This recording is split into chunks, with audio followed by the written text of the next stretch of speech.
A millennium ago, darkness bled into the world as beasts from the Black Abyss launched a full-scale invasion. But as humanity teetered on the brink, towering monuments appeared, offering a sliver of hope for survival.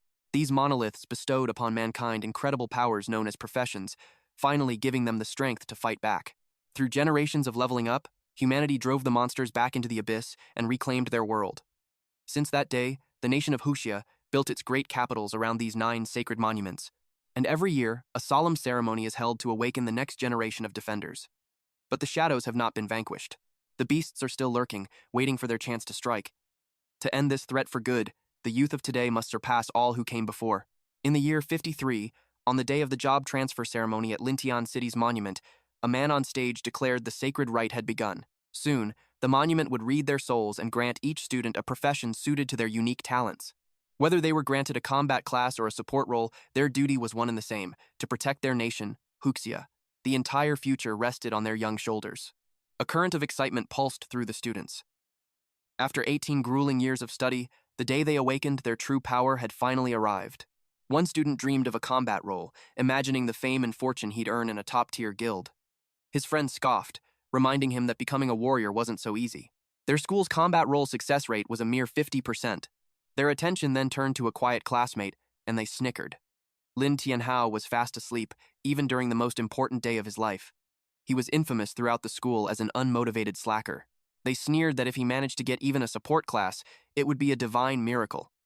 One of them joked that a completely useless profession like a beast tamer would be a perfect fit for him. Just then, Lin Tianhao's eyes fluttered open.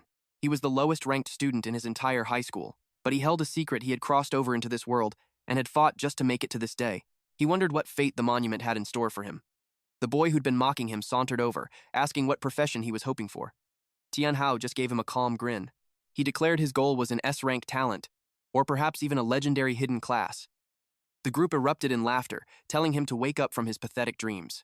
They mocked that he'd be lucky to even get a non-combat life-type class.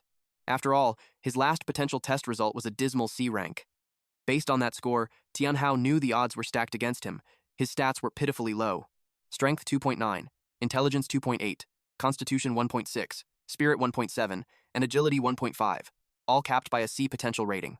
Yet, he still believed that even a nobody could rise to greatness, especially since he'd already performed the miracle of crossing worlds. If an impossible event like that could happen, then anything was possible. And so, a flicker of hope remained in his heart. Soon, the moment arrived. The students of Class 2 from Lin Tianhao City No. 1 High School were called to the stage. Names were announced, one by one. The first was Wang Dong. As he walked up, he thought to himself that the loser Tianhao had better watch closely and see what a real prodigy looked like. The facilitator explained the transfer would take about 5 seconds, and any discomfort was perfectly normal. "Just endure it," she advised. He placed his hand on the monument's cold surface. A brilliant light flared to life. The transfer was a success. His new class, Warrior. He could barely contain his excitement. A system window appeared before him, displaying his talent, C rank. The facilitator smiled, telling him that even a C rank was exceptional among ordinary people. She wished him a great future as a warrior and instructed him to report to the guild center, where veterans would guide him. A group of girls swooned as he walked past, begging him not to forget them. The other boys looked on with bitter envy. A warrior class was a ticket to a stable, respected life. Puffed up with pride, he strutted through the crowd and slammed right into Tianhao. He sneered, pretending he didn't even see someone standing there. "Oh," he said with fake surprise, "it's just our class's dead weight." Wang Dong had always used Tianhao as his personal punching bag, and now, with his new power, Tianhao knew the bullying was about to get much worse. Other students began to gather, one calling Dong out for not even apologizing. Another chimed in, saying he always found Tianhao's face annoying. They jeered that his long face probably made him think he looked cool and mysterious, but Dong just waved them off. He was in a great mood, and he wasn't about to let a piece of trash ruin it. He invited his lackeys for drinks later that night. Tianhao clenched his fists. How could a scumbag like Dong be chosen as a heroic warrior? The injustice only fueled his curiosity about his own destiny. The bullies continued their taunts, certain that whatever job Tianhao got would be nothing compared to Dong's. Then, the facilitator's voice cut through the noise. Lin Tianhao. It was his turn. He walked towards the monument, his heart pounding. Standing before the ancient stone, he offered a silent prayer. He didn't ask for power or fame. All he wanted was a class that could help him survive. Holding his breath, he reached out and placed his hand on the monument. A violent spark of lightning erupted from the point of contact. Seeing that flash, A small spark of hope ignited within him. Maybe, just maybe, his luck was about to change. The entire hall held its breath, waiting for the result. As the light slowly died down, the facilitator told him to prepare himself. His profession was summoner. Disappointment washed over Tianhao's face. The crowd exploded into laughter. Summoner was universally known as the most useless, sewer-tier profession. While technically a combat class, the cost of raising summoned creatures was astronomical, and their power was pathetic. It was, for all intents and purposes, a trash job. They pitied him. To awaken the worst class imaginable, his life was surely over. But then, something else appeared. A system message only he could see, stating it had detected his awakening and his true identity, Abyssal Lord. It declared that he would now be granted a random SSS-level talent. The system explained that by following the Abyssal Lord path, he would gain a new, random SSS-level Abyss talent every 10 levels he achieved. Tianhao's mind raced. If that was true, by the time he reached level 100, he would possess 10 different SSS-rank talents. Just then, the lady handed him a ticket. He stared at it as the system announced the talent draw was beginning. A moment later, it congratulated him. He had received the SSS talent, Demonic Scarifice. Demonic Scarifice allowed the user to permanently offer a portion of their max HP to instantly level up a summoned creature, transforming it into a true demon and granting it divine powers straight from hell. Even after this demonic transformation, the creature could continue to level up and grow stronger through battle. The price was terrifying, a permanent loss of his own life force. But as a summoner, he wouldn't be fighting on the front lines. As long as his summons were overwhelmingly powerful, he would be safe. Besides, he could always find equipment to increase his max HP and offset the cost. The system explained the conversion rate. For every 100 max HP sacrificed, his creature would gain 1 level. His current HP was 1,000. If he left just 100 HP for himself, he could instantly raise a single summon to level 9. The risk was enormous, but the power was unimaginable. The facilitator tried to console him, saying that even without a good profession, there were other paths in life. Tianhao simply thanked her, a new light in his eyes, and promised he would make something of himself. The crowd saw only a boy whose future had been destroyed. A voice from the crowd sneered that he should just go home and rethink his life. Tianhao knew summoners were seen as worthless, but his will was forged in steel. He would become the world's strongest. Hours later, he was home. His sister asked him how the awakening went. One word escaped his lips: summoner. Pity immediately filled her eyes. Fresh from the shower, she wore nothing but a towel, with another draped over her shoulder. Tianhao gently took the small towel and started drying her hair. She vowed that next year she would awaken as a mage, all to protect him. He pushed the towel back to her. "Don't worry about me," he said, his voice firm. "Just focus on yourself." She pouted, muttering that he was bullying her again. In that moment, a message flashed on his device. He had to go. An emergency assembly had been called. He wasn't sure what it was for, but he went anyway. At the school, the teacher announced that the job transfer results were excellent. 5 warriors, 8 mages, 11 support classes, and 1 summoner. Dong, sitting right behind Tianhao, scoffed loudly. "A worthless person gets a worthless class." The class erupted in mockery, believing his future was already over. Seeing Tianhao's unique situation, the teacher handed him a thick beginner's guide to help him along. Tianhao gave his quiet thanks. The teacher added a word of kindness, saying that if he ever needed help, his door was always open. After telling him to return to his seat, Tianhao's heart sank. The sheer thickness of the book confirmed his fears. Being a summoner truly meant starting at the very bottom. The teacher then revealed why they were gathered. The school needed to collect data on everyone who had just changed jobs. All the newly awakened students would be present. The teacher's warning was stern. "Do not bring shame upon this class." The students were led outside for their aptitude test. As the instructor gave the signal, a mage stepped up first. He struck the device, scoring a respectable 73, a sign of decent talent. Then, it was Dong's turn. He strode forward and unleashed a powerful sword strike, scoring a massive 89. Without a doubt, he was one of the top-tier students. Tianhao was called next. He recalled a basic summoning spell from the guide, but he had never once attempted to cast it. Still, he had to trust the process. He opened the book and began chanting the ancient words. A sudden breeze swirled around him, quickly escalating into a powerful gust of wind that shocked everyone. Dust choked the air, making it impossible to see if his spell had worked. But as the cloud finally settled, a tiny slime appeared on the ground. Tianhao stared, stunned. The entire class burst out laughing. The slime was far too cute to be taken seriously. It was impossible to imagine it in a fight. Someone joked it was only good for cleaning floors. The little creature clung to his leg, and Tianhao could hardly believe this was his summon. The status window revealed its stats. Level 1, with 500 HP and an attack power of 9. It had 2 skills, Corrosive Slime and Slime Spit. Tianhao's face fell. With only 9 attack power, it wouldn't even be able to leave a scratch. The teacher quieted the class so they could see the official test result. All eyes turned to the scoreboard, which displayed a pathetic score of 9. The laughter died, replaced by stunned silence. While the other students smirked, the teacher tried to offer some encouragement. "Can I try one more time?" Tianhao asked. The teacher allowed it. It was time to unleash his class's unique ability. By using Sacrifice, he could permanently demonize and upgrade his summoned creature. He decided to risk 200 points to see it in action. The other students watched in confusion, believing that no matter what he did, trash would remain trash. Tianhao's total HP dropped from 1,000 to 800. Then, crimson lightning crashed down from the sky, striking the slime. Its body began to twist and contort violently. Everyone stared, their eyes wide with anticipation as the transformation grew more intense. When it was over, a new being stood before Tianhao, a demonized slime. It was now level 3, with 1,200 HP, 120 attack power, and 3 deadly skills: Corrosive Slime, Slime Spit, and the Dance of the Demon. The once blue creature was now blood red with 2 sharp horns. Tianhao gave the command to attack. The slime shot into the air. In a blinding flash, it rocketed forward and smashed into the target. Every single person held their breath, their eyes locked on the scoreboard. For a moment, it flickered as if it was about to break. The result left everyone speechless. The board displayed a score of 120. The entire field was silent with disbelief. They couldn't comprehend his power. This was impossible. Dong, the proclaimed genius, had only scored 89. He stared in absolute denial, questioning how this could have happened. Even the legendary war god of Husha, Fun Chongyun, had only scored 101 in his youth. The fact that Tianhao had hit 120 was beyond comprehension. "He cheated!" Dong screamed, accusing Tianhao of tampering with the machine since he took the test twice. His lackey quickly backed him up, shouting that a jump from 9 to 120 was completely suspicious. Tianhao knew he hadn't interfered. Not really. He had only used his own class ability. The teacher had to admit that their doubts were, at least, understandable. "I did not cheat," Tianhao insisted. The teacher walked over to the machine for a closer look. A strange, colored line was streaked across the display.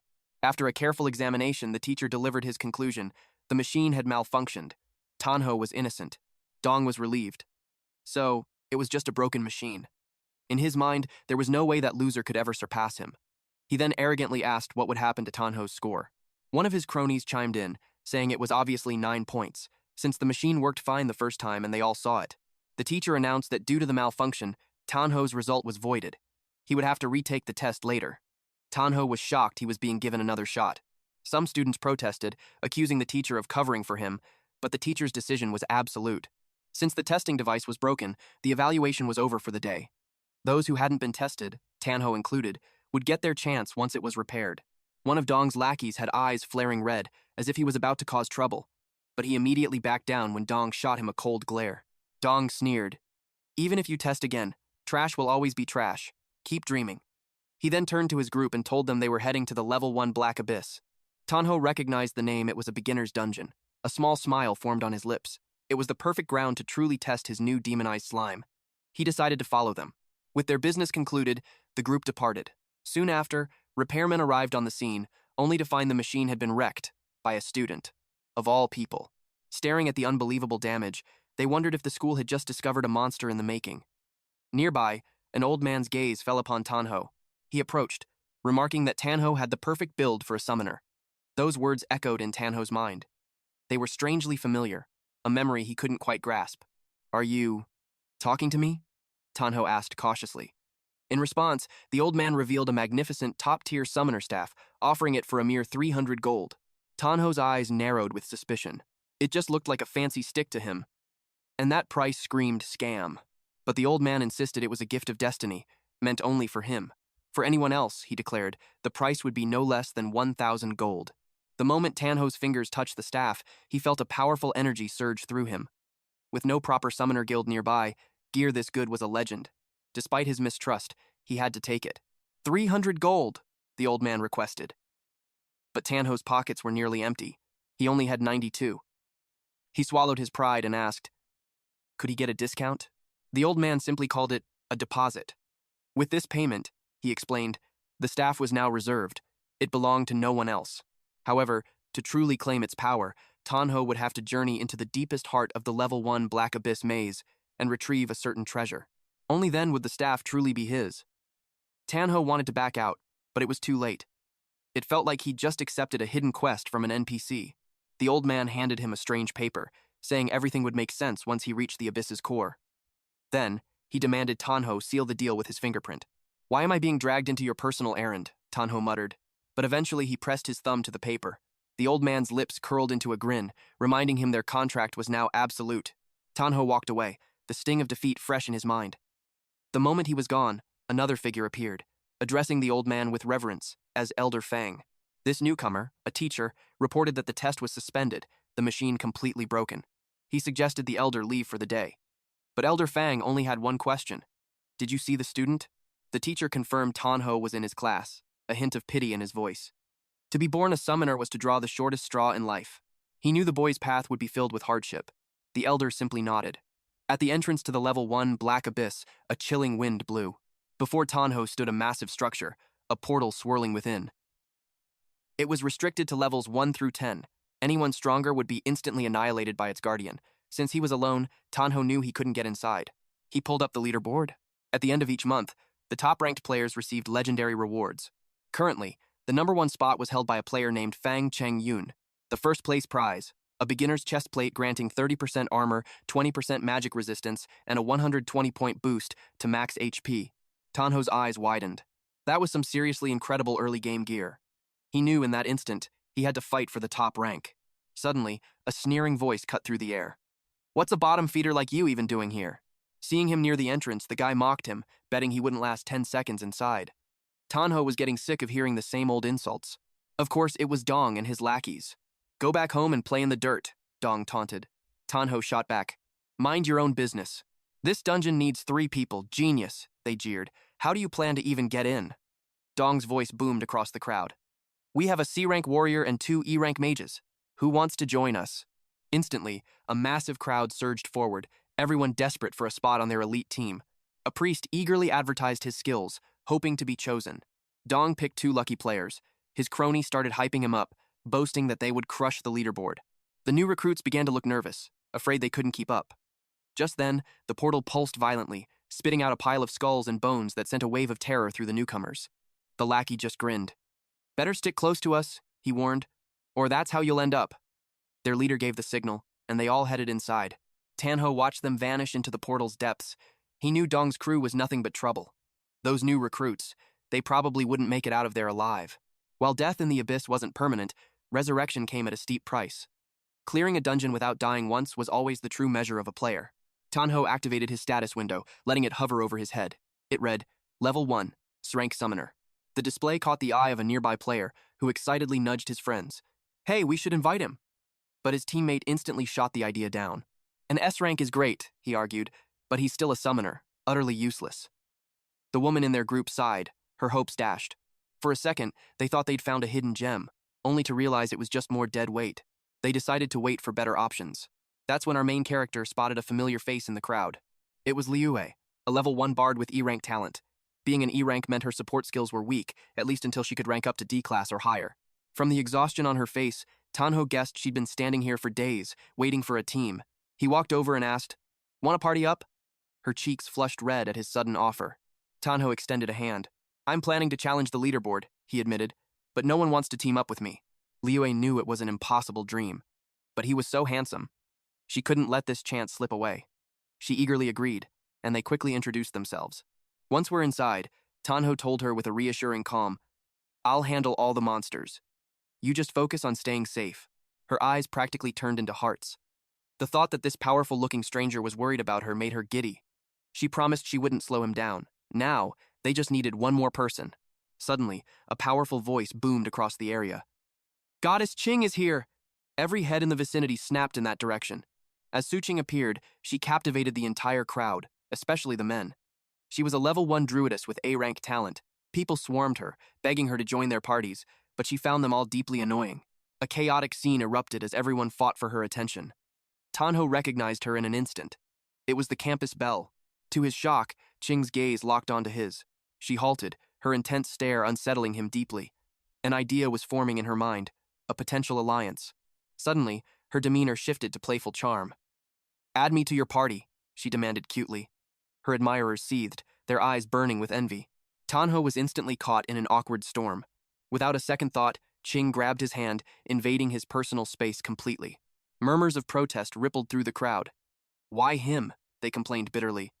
Poor Tianhao had done nothing, yet he was the target of their jealousy. Annoyed, Qing spun around and shouted, "I've already found a party, so get lost." Her blunt dismissal stunned everyone into silence. She then stormed off towards the portal. Tianhao called out, demanding to know her reason. Her answer was brutally honest. She was aiming for the top of the leaderboard and needed 2 people to carry. If she could drag trash to first place, she reasoned, no one would ever dare disrespect her again. Her words stung, sharp and condescending. She barked at them to get moving. Tianhao let out a sigh. It seemed they now had a demanding little princess on their hands. Shuer quietly asked if it was just the 3 of them now. He confirmed it. No one else was suitable for their party. He warned her to retreat if things got too dangerous. With that, they stepped through the shimmering portal. A wave of frigid air assaulted them instantly. Even Tianhao's specialized resistance gear felt useless. Shuer offered to help, proposing a low-level resistance aura. She gently strummed her harp, and a warm, golden light enveloped the party. Qing looked away, muttering that perhaps she wasn't entirely useless. Tianhao urged them forward. The leaderboard waited for no one, but then, a pair of glowing red eyes pierced the darkness. Tianhao met its gaze, a corrupted wandering wolf, level 1. Its stats read 400 HP, 21 attack, 200 agility, and a measly 1 defense. Skills: Plague Spread and Weakened Howl. A pitiful creature, its soul shackled to the abyss, trapped within a decaying shell. Just a standard monster. Qing recognized it instantly. A smirk played on her lips. "Perfect timing," she said. "I was just itching for a warm-up." In a flash, she transformed into a spirit cat. Seeing her semi-beast form, Tianhao finally grasped the true nature of a druid's power. She pounced, lunging at the monster in an instant. Her claws raked across the wolf's hide. Tianhao saw it immediately, recurring damage over time. Her claws had inflicted a bleeding effect. Shuer watched, awestruck by Qing's ferocious power. The wolf collapsed, dropping its loot. The spoils: wolf pelts worth 20 gold per bundle, and wolf fangs fetching 10 gold per bundle. Qing tossed the items to Shuer, a reward for the aura. "I hate being indebted to anyone," she stated flatly. Touched, Shuer smiled and told her not to be so formal. Qing urged them onward. Tianhao glanced back at the fallen beast, then followed. Soon, their path was barred by 3 more corrupted wolves. Without a moment's hesitation, Qing transformed and charged. She became a whirlwind of claws and fury, cutting the wolves down with brutal efficiency. But facing 3 at once took its toll. Still, she refused to back down, her eyes fixed on her goal. Shuer's expression filled with worry as she noticed Qing was hurt. She offered a low-tier healing spell, but Qing waved it off. "It won't heal much," she said. "Save your mana." Qing simply uncorked a potion and drank it down. Tianhao gently tapped Shuer's shoulder, a silent reassurance. They pressed on, senses on high alert. But up ahead, Qing unknowingly triggered a magic circle. Her instinct screamed danger. This was bad. In that same instant, a colossal hammer crashed down from above. She barely managed to evade it. The weapon belonged to a corrupted wandering zombie. An elite monster. Level 4. 600 HP. 56 attack, 100 agility, and 5 defense. Its skills: Hammer Strike, Rotting Stench, and Devour. A decaying corpse with the power to summon more wolves. Its mind was rotted, but its aggression was absolute. Qing's face paled. An elite monster meant real trouble. Shuer panicked. Why was an elite here? Tianhao surmised that Qing's rampage had finally provoked a stronger guardian. The zombie swung its massive hammer again. Its speed was deceptive, catching Qing completely off guard. The impact sent her flying into a solid boulder. "What do we do?" Shuer cried out in panic. The zombie raised its hammer for the final, crushing blow. Without a second's delay, Tianhao made his move. "Demon slime, summon!" A thick mist billowed out. From it, the slime emerged, now at a mighty level 3. Tianhao gave the order, "Use Dance of the Demon." The slime shot forward like a bullet, leaving a streak of light in its wake. The hammer crashed down, shattering the earth below. But the monster froze. Qing wasn't there. Tianhao calmly told the zombie to check its target. His slime had already rescued Qing, placing her gently into Shuer's arms. He would face this wandering corpse alone. As the zombie readied another swing, Tianhao commanded, "Slime Spit." The slime launched itself high into the air, soaring above the monstrous zombie. A devilish grin spread across its gelatinous face. A torrent of red, slimy liquid rained down from above. The monster instinctively raised its arms to defend itself. Tianhao immediately followed up. Demon dance again. He could see the monster's defense was formidable. They were only dealing about 50% of their usual damage. He needed a new strategy. The monster recoiled. It was starting to realize the slime's acid was melting its flesh. The slime charged forward once more. A plan formed in Tianhao's mind. Combine demon dance with strong corrosive slime, he commanded. Target its ankle.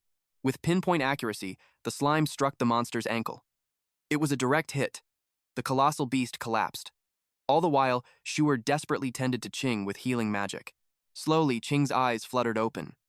And what she witnessed was the true extent of Tianhao's terrifying power.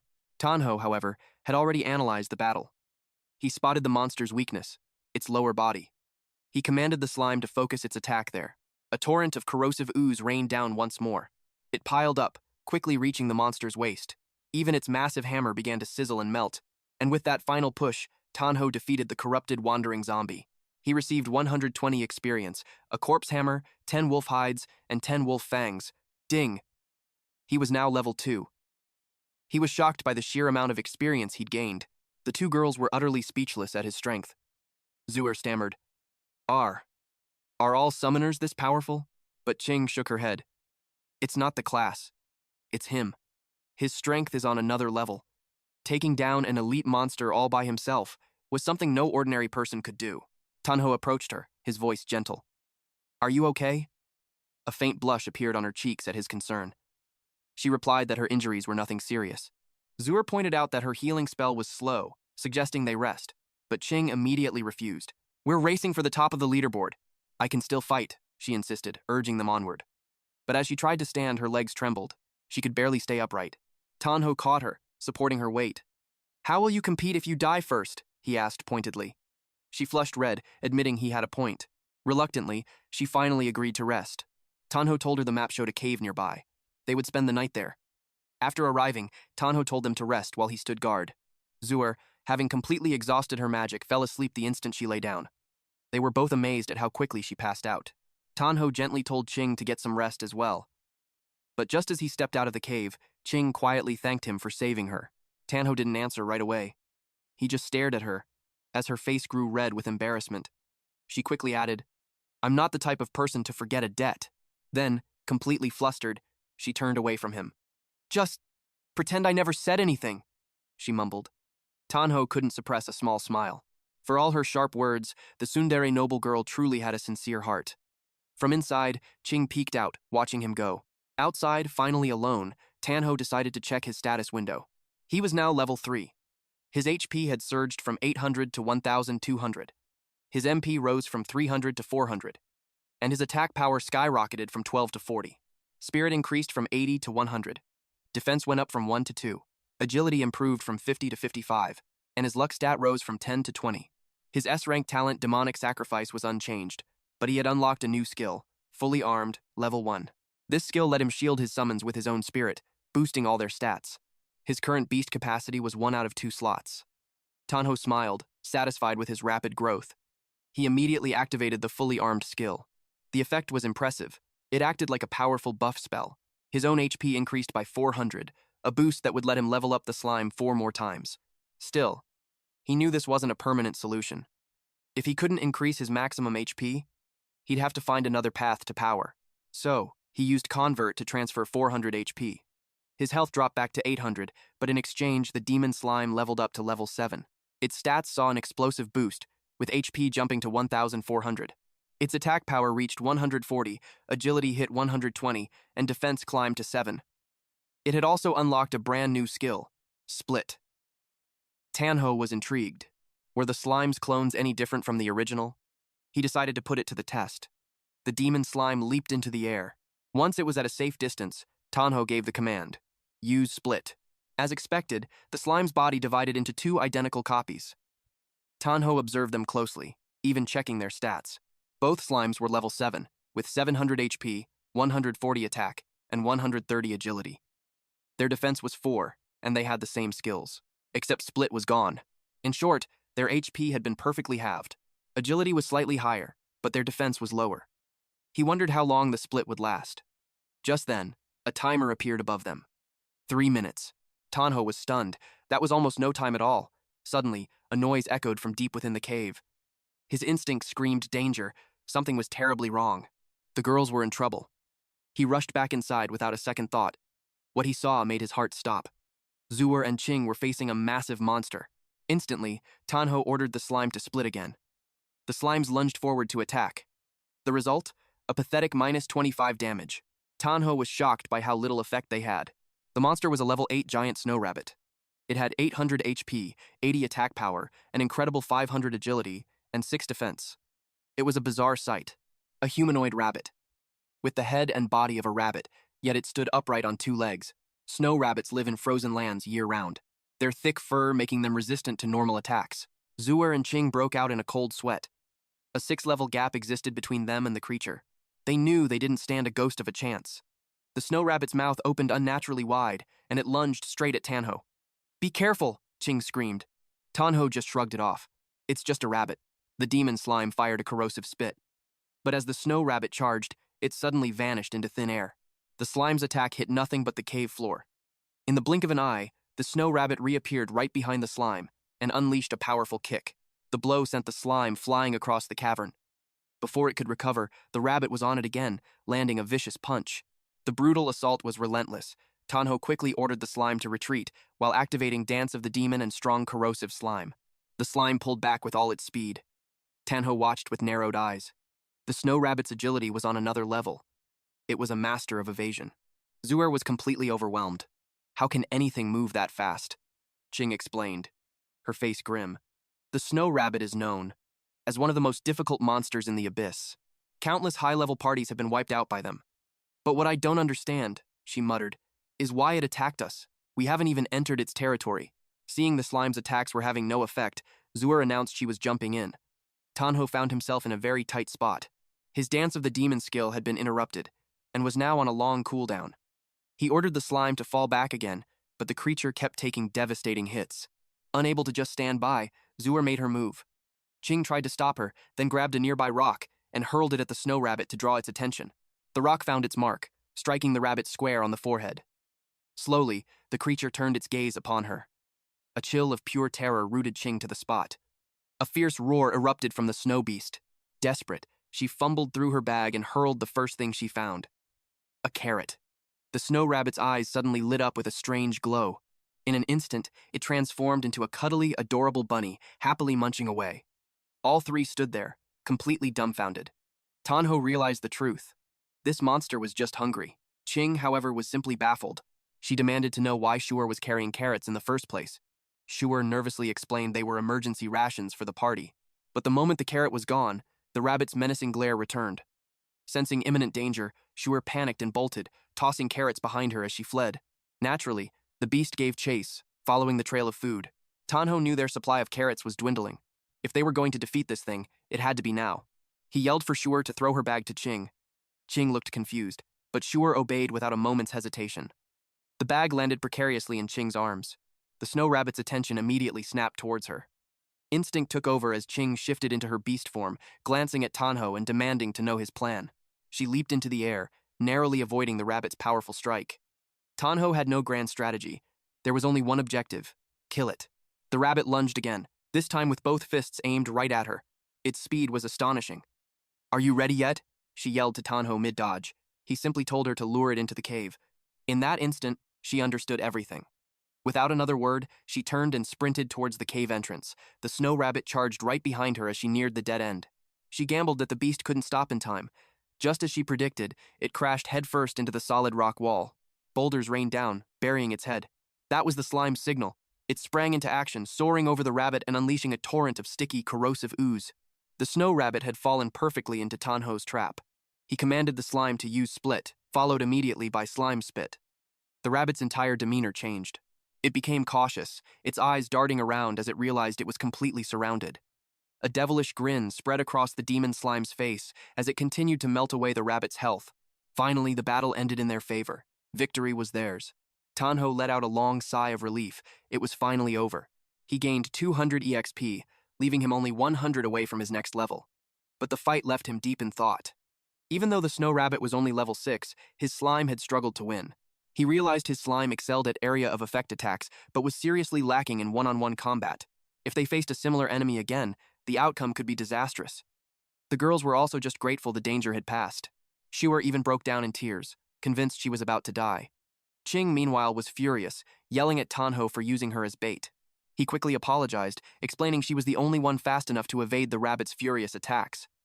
Her face flushed, taking his words as a compliment. She then shifted her anger to Shuer, blaming her for bringing carrots into the abyss and causing this whole mess. Shuer defended herself, insisting that dry rations seemed like a smart idea. "Who's going to chew on raw carrots down here?" Qing scoffed, telling her to store them all in her inventory. But before she could finish, Tianhao stopped her. He pointed out that a single snow rabbit yielded 120 experience points, the highest they'd encountered so far. If they could lure more into traps, they could level up at an incredible rate. The requirement to clear the Cold Valley Abyss was to defeat the level 10 Abyss boss. To even attempt that, every team member needed to reach at least level 4. Right now, both girls were only level 2, and Tianhao was level 3. This meant they needed to hunt at least 5 more snow rabbits to meet the condition. Shuer hesitated, her voice filled with worry. They barely survived one, how could they possibly handle more?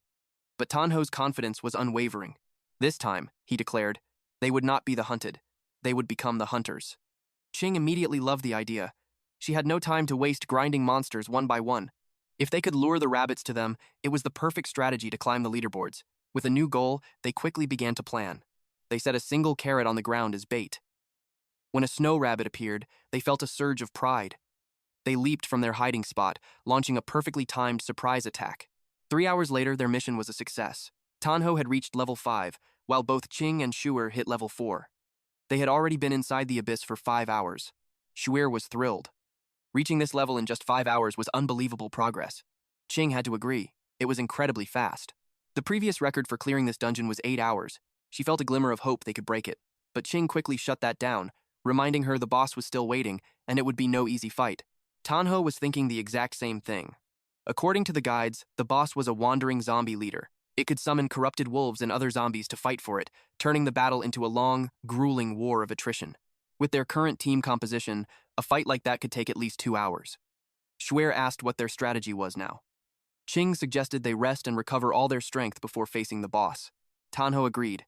They would take a 30-minute break. While resting in the cave, Tianhao used his convert skill to transfer HP. His own total dropped from 1,100 to 800. A seed of worry began to grow. The amount of HP he gained from each conversion was shrinking. He knew he'd need a better solution after leaving this place. The demon slime had now hit level 9. Its HP had risen to 1,600, its attack power to 150, agility to 130, and defense to a mere 9. Its skill set hadn't changed at all. Strong corrosive slime, slime spit, dance of the demon, and split. No new abilities had awakened, and the stat increases were underwhelming. Tianhao silently prayed the coming boss fight wouldn't be too overwhelming. Suddenly, a tremendous sound echoed from outside the cave. They all shot to their feet, on high alert. Rushing out to see what happened, they were met with a breathtaking sight. A magnificent winged horse with a glowing horn stood before them. "What is that?" Tianhao whispered in disbelief. It was a hidden boss, a level 10 unicorn. It boasted 1,500 horsepower, 120 attack power, 300 agility, and 10 defense. Its skills were named Soul Cleansing Melody, Aura, Horn Thrust, Beast of Hoof, Stomp, and Falling Meteor. This was a sacred creature, noble and pure, a guardian of the divine beast, sleeping in the abyss's depths. It only materializes when the land's life force is in peril, to drive out invaders and restore cosmic balance. Tianhao was utterly stunned. A unicorn? His eyes widened in disbelief. To stumble upon a hidden boss this rare was a stroke of incredible luck. But its stats were terrifying, far surpassing the dungeon's final boss. The demon slime tensed, sensing the overwhelming power. A brilliant energy began radiating from the unicorn's horn. Moments later, its eyes ignited with a chilling, otherworldly glow. Tianhao froze completely, his eyes going vacant. He had fallen under the creature's spell, mesmerized by its ethereal beauty. Without thinking, he began walking toward the edge of a deadly cliff. The demon slime noticed instantly and sank its fangs deep into his leg. The searing pain shattered the trance. He whirled around, furious at the bite. But his relief vanished when he saw Qing and Shu, still hypnotized. Their faces were lost in a beautiful illusion, blind to the danger ahead. Shu was just a single step away from the abyss. "Watch out!" Tianhao roared, lunging forward to pull them back from the edge. He shoved them behind a boulder, and the spell finally broke. Qing's voice was laced with confusion. Why did a hidden boss appear? I thought the final boss was the wandering zombie leader. The unicorn is a guardian of life, Tianhao reasoned. Maybe it appeared because we killed too many snow rabbits. But Zhu pointed out, it didn't show up when we fought the undead. Qing explained the dungeon's mechanics. Beating the mini-bosses would unlock the final area. Once they defeated the wandering zombie leader, they would clear the dungeon. But she noted grimly that this hidden boss's stats dwarfed the main boss's. One wrong move, and their party would be wiped out. Tears streamed down Zhu's face. I don't want to die. Let's just run. But Tianhao's expression was firm. Running is not an option. After killing those rabbits, we've already been marked. It's all my fault. We're going to die. Zhu sobbed, consumed by regret. Tianhao placed a steady hand on her shoulder. He reminded her, thanks to you, our clear time is half of the leaderboard's record. Now, we just have to defeat this boss to claim our victory. It's only a hidden boss, he declared. I won't let any of you get hurt. Qing scoffed with renewed confidence. Then don't you dare slow me down. Shu offered them both a grateful smile. A few seconds later, a piercing roar shattered the air. It had found them. They readied their stances. The unicorn used horn thrust. As it charged, the very ground cracked beneath its hooves, and it leaped across the chasm. Scatter, Tianhao commanded. The unicorn landed with a thunderous crash on the other side. Now surrounded, its eyes blazed with fury as the dust settled. Then, it unleashed soul-cleansing melody. The sound wave was pure agony, tearing at their minds. Shu! Tianhao cried out. She began her chant. Sage's narrative hymn for resistance, a lullaby to weaken the enemy, and War God's march to boost their damage. The unicorn's gaze locked onto her. It roared again and unleashed Beast Hoof Stomp. Zhu froze in terror as the beast thundered towards her. But just in time, Qing intercepted the charge, grabbing its horn with raw power. She balanced herself and delivered a punishing kick to its face. Is that all you've got? She taunted. The unicorn shrieked in rage, its eyes fixed on her. As it used horn thrust again, she leaped high into the air to dodge. She was just starting to gauge the boss's true strength. When suddenly, the unicorn leaped after her. Qing, watch out, Tianhao screamed, but it was too late. The horn pierced straight through her chest. Her eyes were wide with shock. Shu scrambled to her side, pleading, Qing, wake up.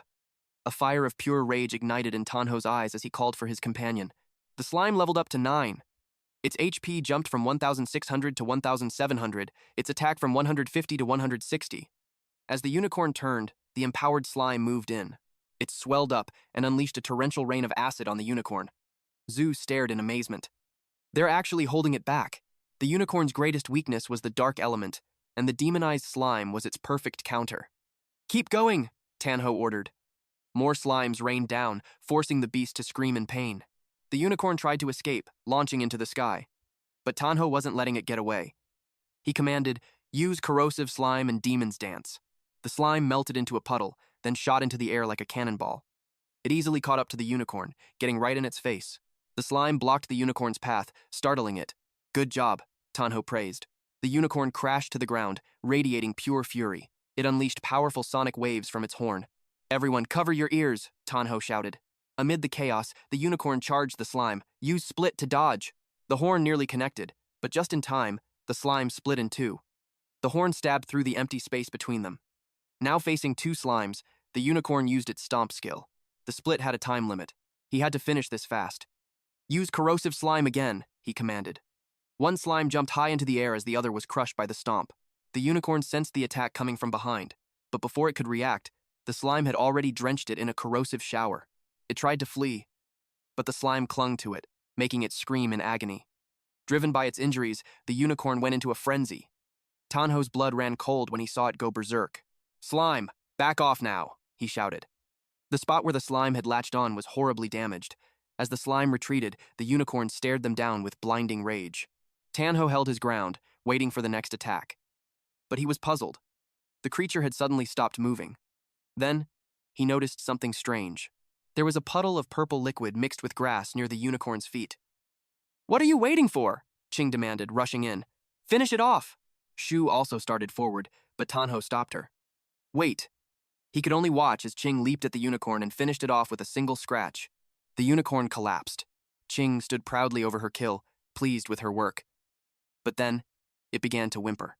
Lying in the puddle, it whimpered. Qing stepped back, her face a mask of shock.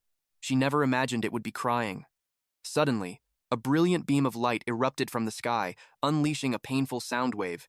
The force was so strong, the ground itself began to shake.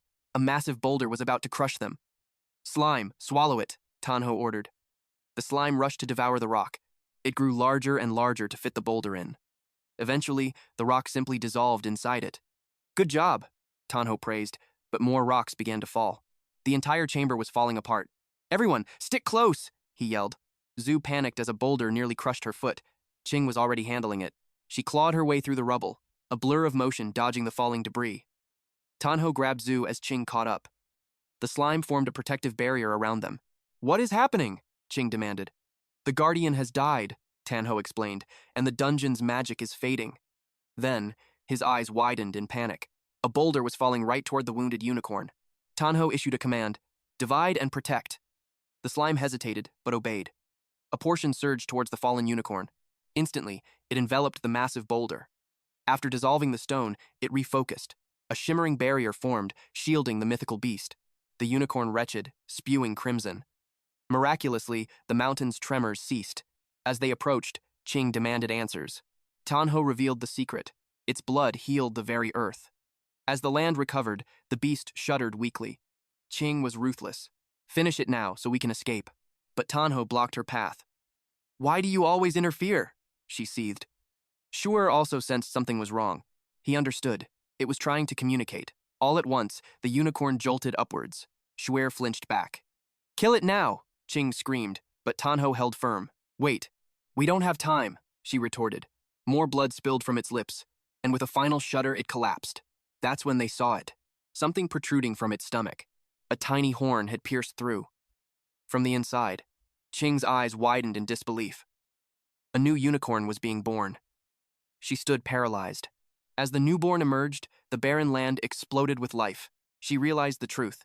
The boss could reincarnate. She surged forward, aiming to kill it before it could grow. But Tianhao blocked her again. I said, "Wait." Her weapon raised, but he didn't even flinch. So instead, the sharp crack of a slap echoed in the air. A thin line of blood trickled down his cheek. A single drop fell, landing on the unicorn's horn. The horn pulsed with an incandescent light. Qing's fury intensified. As their argument raged, the newborn struggled to stand. Suddenly, a system window appeared. Contract. Formed. Both women froze, their eyes locked on the tiny creature. Tianhao turned, and a golden light drifted towards him. It settled between his brows, on his third eye. In that instant, he could see the juvenile unicorn's status. Level 1. 600 HP. 15 attack, 100 agility, and a mere 2 defense. Skills: soul-cleansing melody and bestial stomp.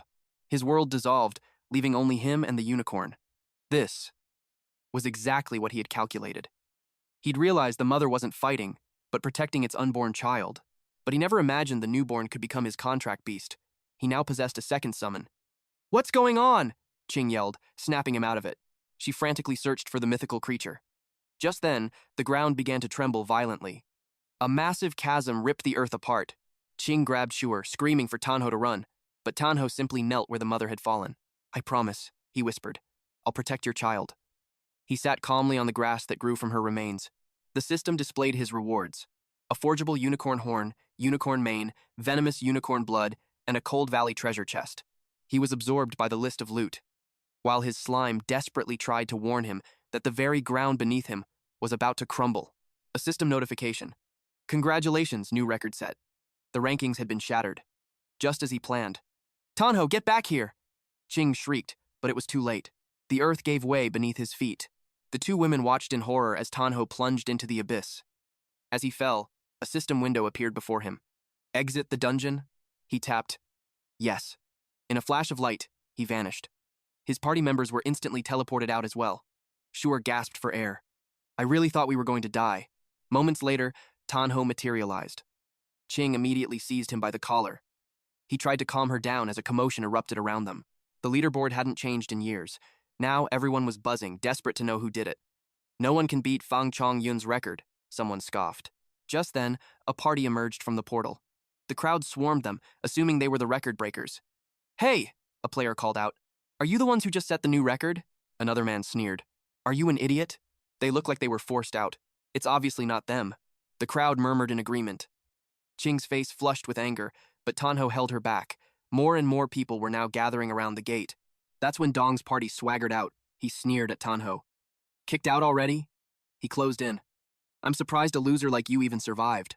His eyes landed on Shuer, the campus belle. Why are you with this trash? He asked. His cronies chimed in, ditch this loser and join young Master Dong. Her eyes went cold. Get lost, you filthy pigs.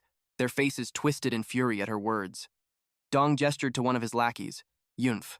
He then boasted about the massive gap between their power. Tianhao just smirked. You should open your eyes. Dong's temper flared, just as the leaderboard finally refreshed. Rank 1, Tianhao. The crowd went silent. Dong's lackeys stared, their minds completely blown. His hand, gripping Tianhao's collar, fell slack. The other players were in an uproar. Chong Yun's record had stood for 3 whole years. Who is this Tianhao? They clamored. Him? Rank 1? Impossible, a lackey shrieked. Yunf pointed a trembling finger. He cheated. This guy cheated on a school exam once. He must have found a way to manipulate the system. Whispers of doubt spread through the crowd. Could he really have cheated? Their expressions soured. Then, a powerful voice cut through the noise. What ignorance? Annoyed, Yunf spun around. Who dares? The words died in his throat, his face drained of color. A party of elites had just arrived on the scene. Pang Yi, a level 7 berserker, B-rank talent. Song Shaolin, a level 7 priest, also B-rank. Yu Hang, a level 7 light magician, B-rank talent. Mangu, a level 8 assassin with an A-rank phantom veil. And their leader, Murong Yu, a level 9 swordsman with the A-rank skill Golden Divine Lion. The crowd was starstruck by the Murang siblings. For most, this was their first time seeing them in person. Their powerful aura was absolutely captivating. You could feel it, the commanding presence of the Murang family. Even Tianhao found himself intrigued by their arrival. He noted their rare, hard-to-obtain titles. But what were they doing here? Elites from powerful families almost never used the public gates.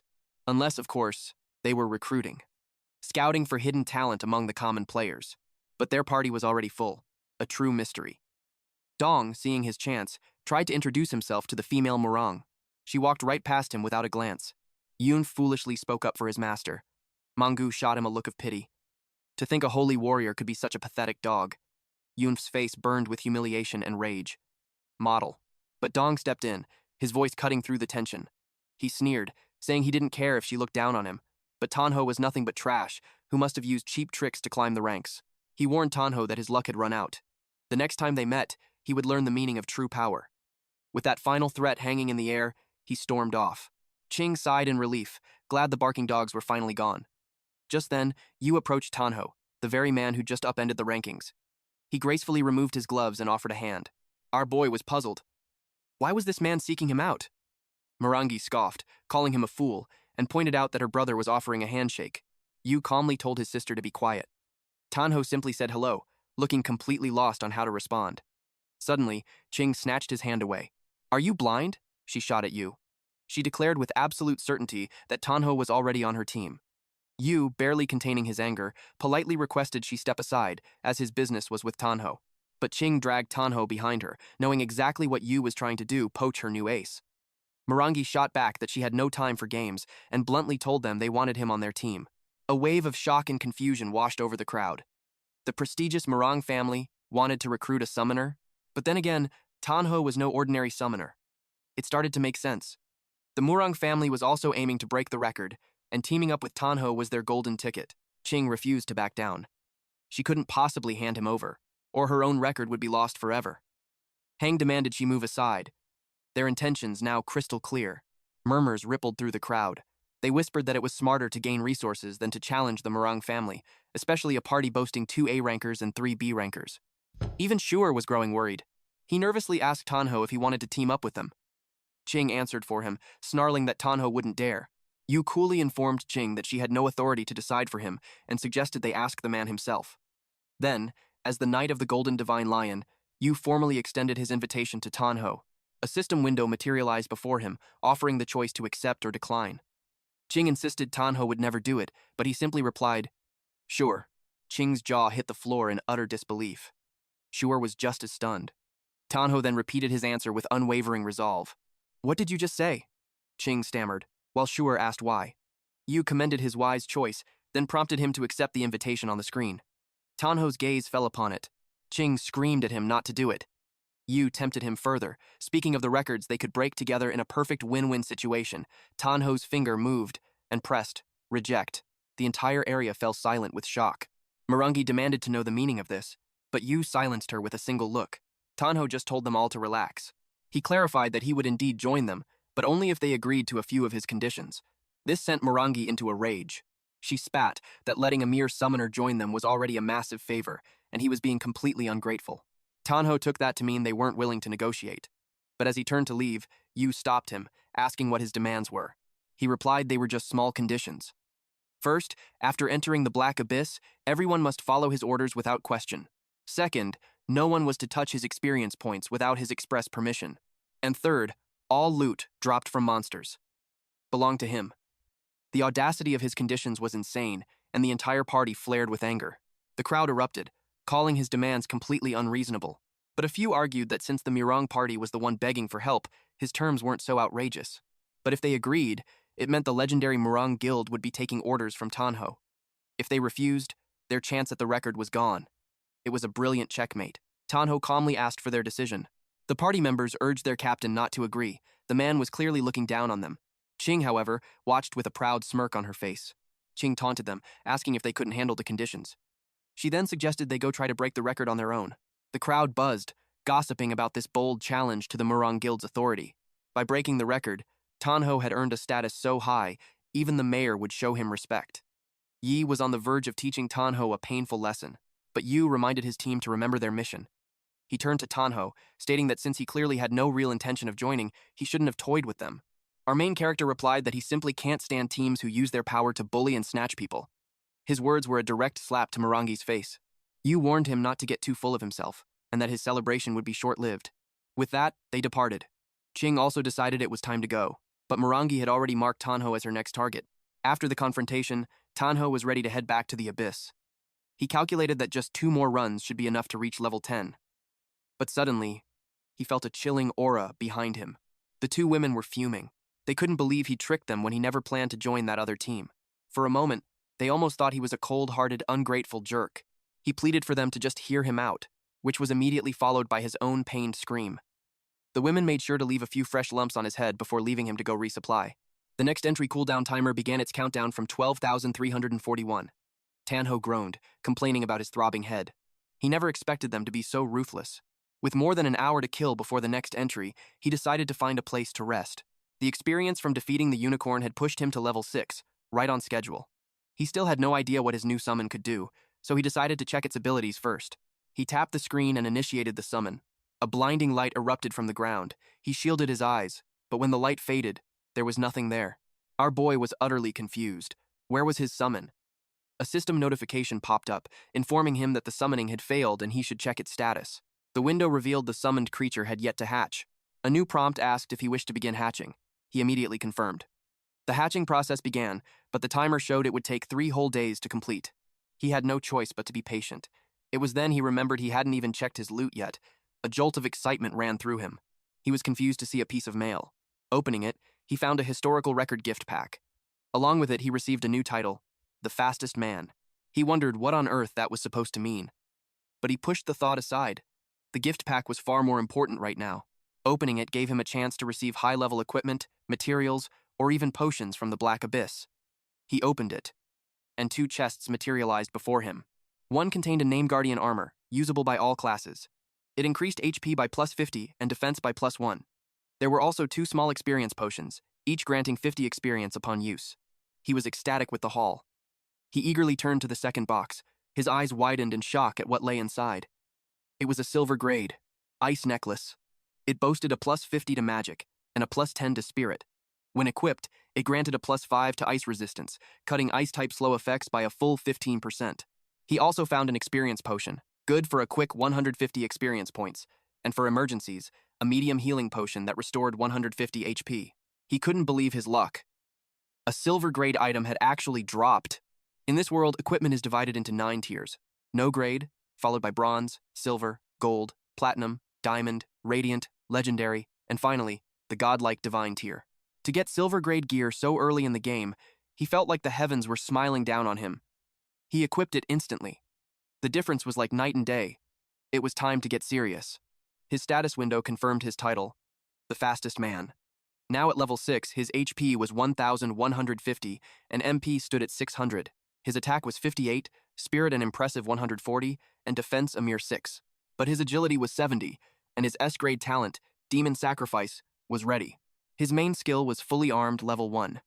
This art allowed the summoner's spirit to shield their beasts, giving them a slight stat boost for 180 seconds. His current roster included the Demon Slime and a hatching ice unicorn. With his summon capacity maxed at 2, he still had 2 skill points left to spend. Thrilled by his massive stat increase, he decided to go all out and invest those precious skill points immediately. He poured them into fully armed, raising it from level 1 to level 3. The upgrade was insane. It now cost less spirit power, doubled his summon stats, and the effect lasted for 200 seconds. This would be a game changer for clearing dungeons. With his new power secured, he turned his attention to his slime. It was time for an upgrade. He prepared to sacrifice 100 HP, but the system window surprised him. It showed he could push for an advancement just 6 levels away. What would happen if he advanced it now? The system offered no clues. With his heart pounding in his chest, he decided to risk it all, tapping yes and bracing for the unknown. His HP plummeted from over 1,000 to just 500. In an instant, a gust of wind erupted around the slime, quickly escalating into a powerful tornado. All he could do was watch and wait. As the vortex of energy subsided, the slime began to take on a fleshy, humanoid form. Tianhao stared in awe. Meanwhile, back at Black Abyss Plaza, his team was growing impatient. Zoe suggested checking the team panel. As soon as she did, she saw his icon deep within the forest. Confused and worried, she decided to track him down. Tianhao watched as a crimson cloud formed above the transformed slime. When the mist finally settled, it revealed a creature in the shape of a demi-human female. His face burned red as he took in her stunning, voluptuous body, which was completely unclothed. The new slime seemed happy to see its master, lurching towards him like a gorilla. He was startled when she suddenly leaped into the air, landing directly on top of him. As she straddled his body, her chest completely covered his face, and the poor boy froze solid. A deep blush spread across his face.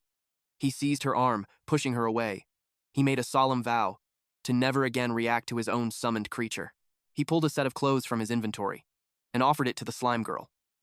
With just a glance, she absorbed the item, and it materialized instantly on her body. He clarified that the gear was for her. He took the item and carefully helped her equip it.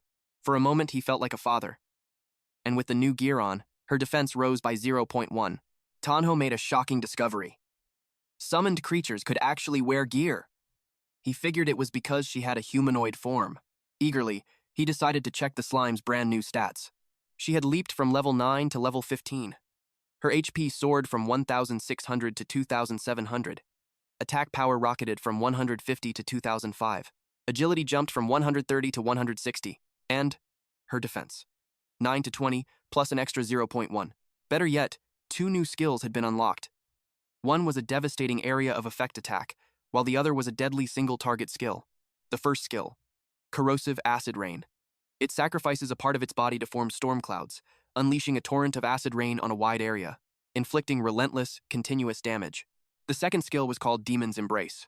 Once ensnared by its acid-drenched tentacles, the enemy would experience the true horrors of hell. It was a skill designed to deal crippling, continuous damage. He realized Corrosive Rain was an upgraded skill, while the other was learned during her advancement.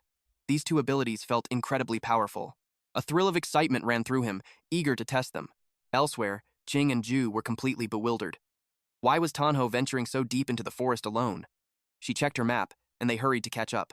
Finally, they spotted him. But from their perspective, it looked like he was doing something suspicious with a girl. Shuer, completely exhausted, sighed heavily. "Is this the place?" she asked. Her cheeks flushed red at the scandalous scene, but Qing was radiating pure fury. "What do you think you're doing?" she demanded. Tianhao whipped around, startled to see them there. "What are you 2 doing here?" he asked, confused. Qing's fists were clenched tight. "Are we interrupting your special time?" Tianhao's face went completely pale as they branded him a pervert. The misunderstanding earned him several new bumps on his head. Qing argued there was no way she could have known it was an advanced slime. She put all the blame on him for not explaining sooner. "You didn't even give me a chance," he shot back. "Anyway, why are you here?" Qing explained that the meeting time was over. They had to find him so they could enter the Black Abyss. He admitted he was just resting and lost track of time. Just then, a system window appeared before them. It was time. The prompt asked if they were ready to enter. With the whole party assembled, they confirmed their entry without hesitation.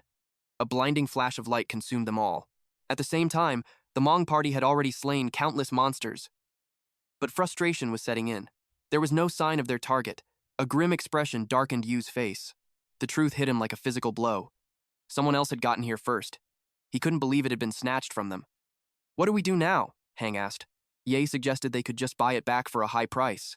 Hang smacked him for his foolishness. Are you an idiot? This is a 1,000-year mythical beast, and more importantly, this is a secret mission. Shaolin, looking worn out, suggested another guild might have taken it. All of you shut up! Marangu roared. It must have been a rogue team, she declared. Rogues. The term for players without a guild affiliation. No other guild possessed the fragments, she explained. They couldn't have known the unicorn had awakened, unless a team already inside the abyss stumbled upon it by chance. Yu agreed with his sister, Xiao. The abyss was showing signs of instability. The beast had awakened far earlier than predicted. Besides us, the Golden Lions, he added, no other guild could have known. With the mythical beast gone and the abyss becoming unstable, the dungeon's difficulty was about to skyrocket. Who on earth could have defeated it, he wondered. Xiao made a cold suggestion to her brother. Not many teams have left the abyss recently.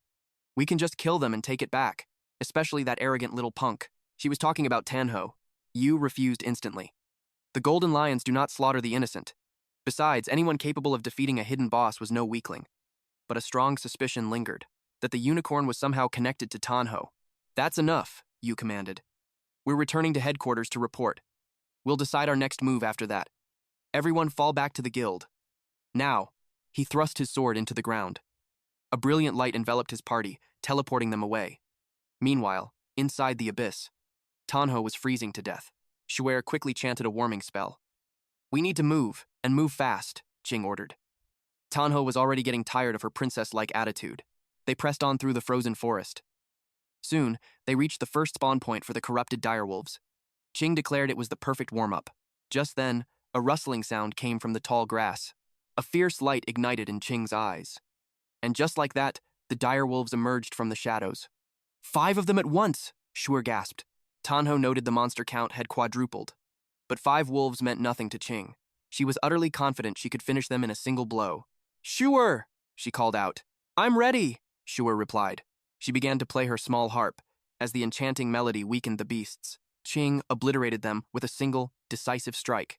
Humph, too easy, she scoffed. The party noted her upgraded damage. Was now approaching 400 in one hit.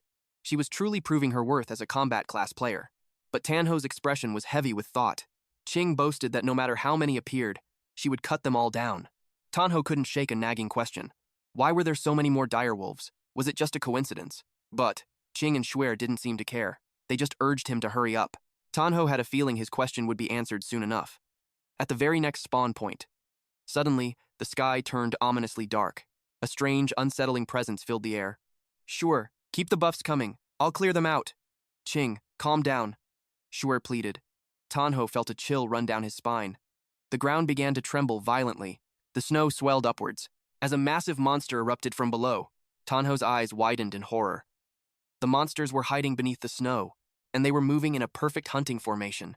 They were completely surrounded, and hopelessly outnumbered. Panic flickered in Qing's eyes.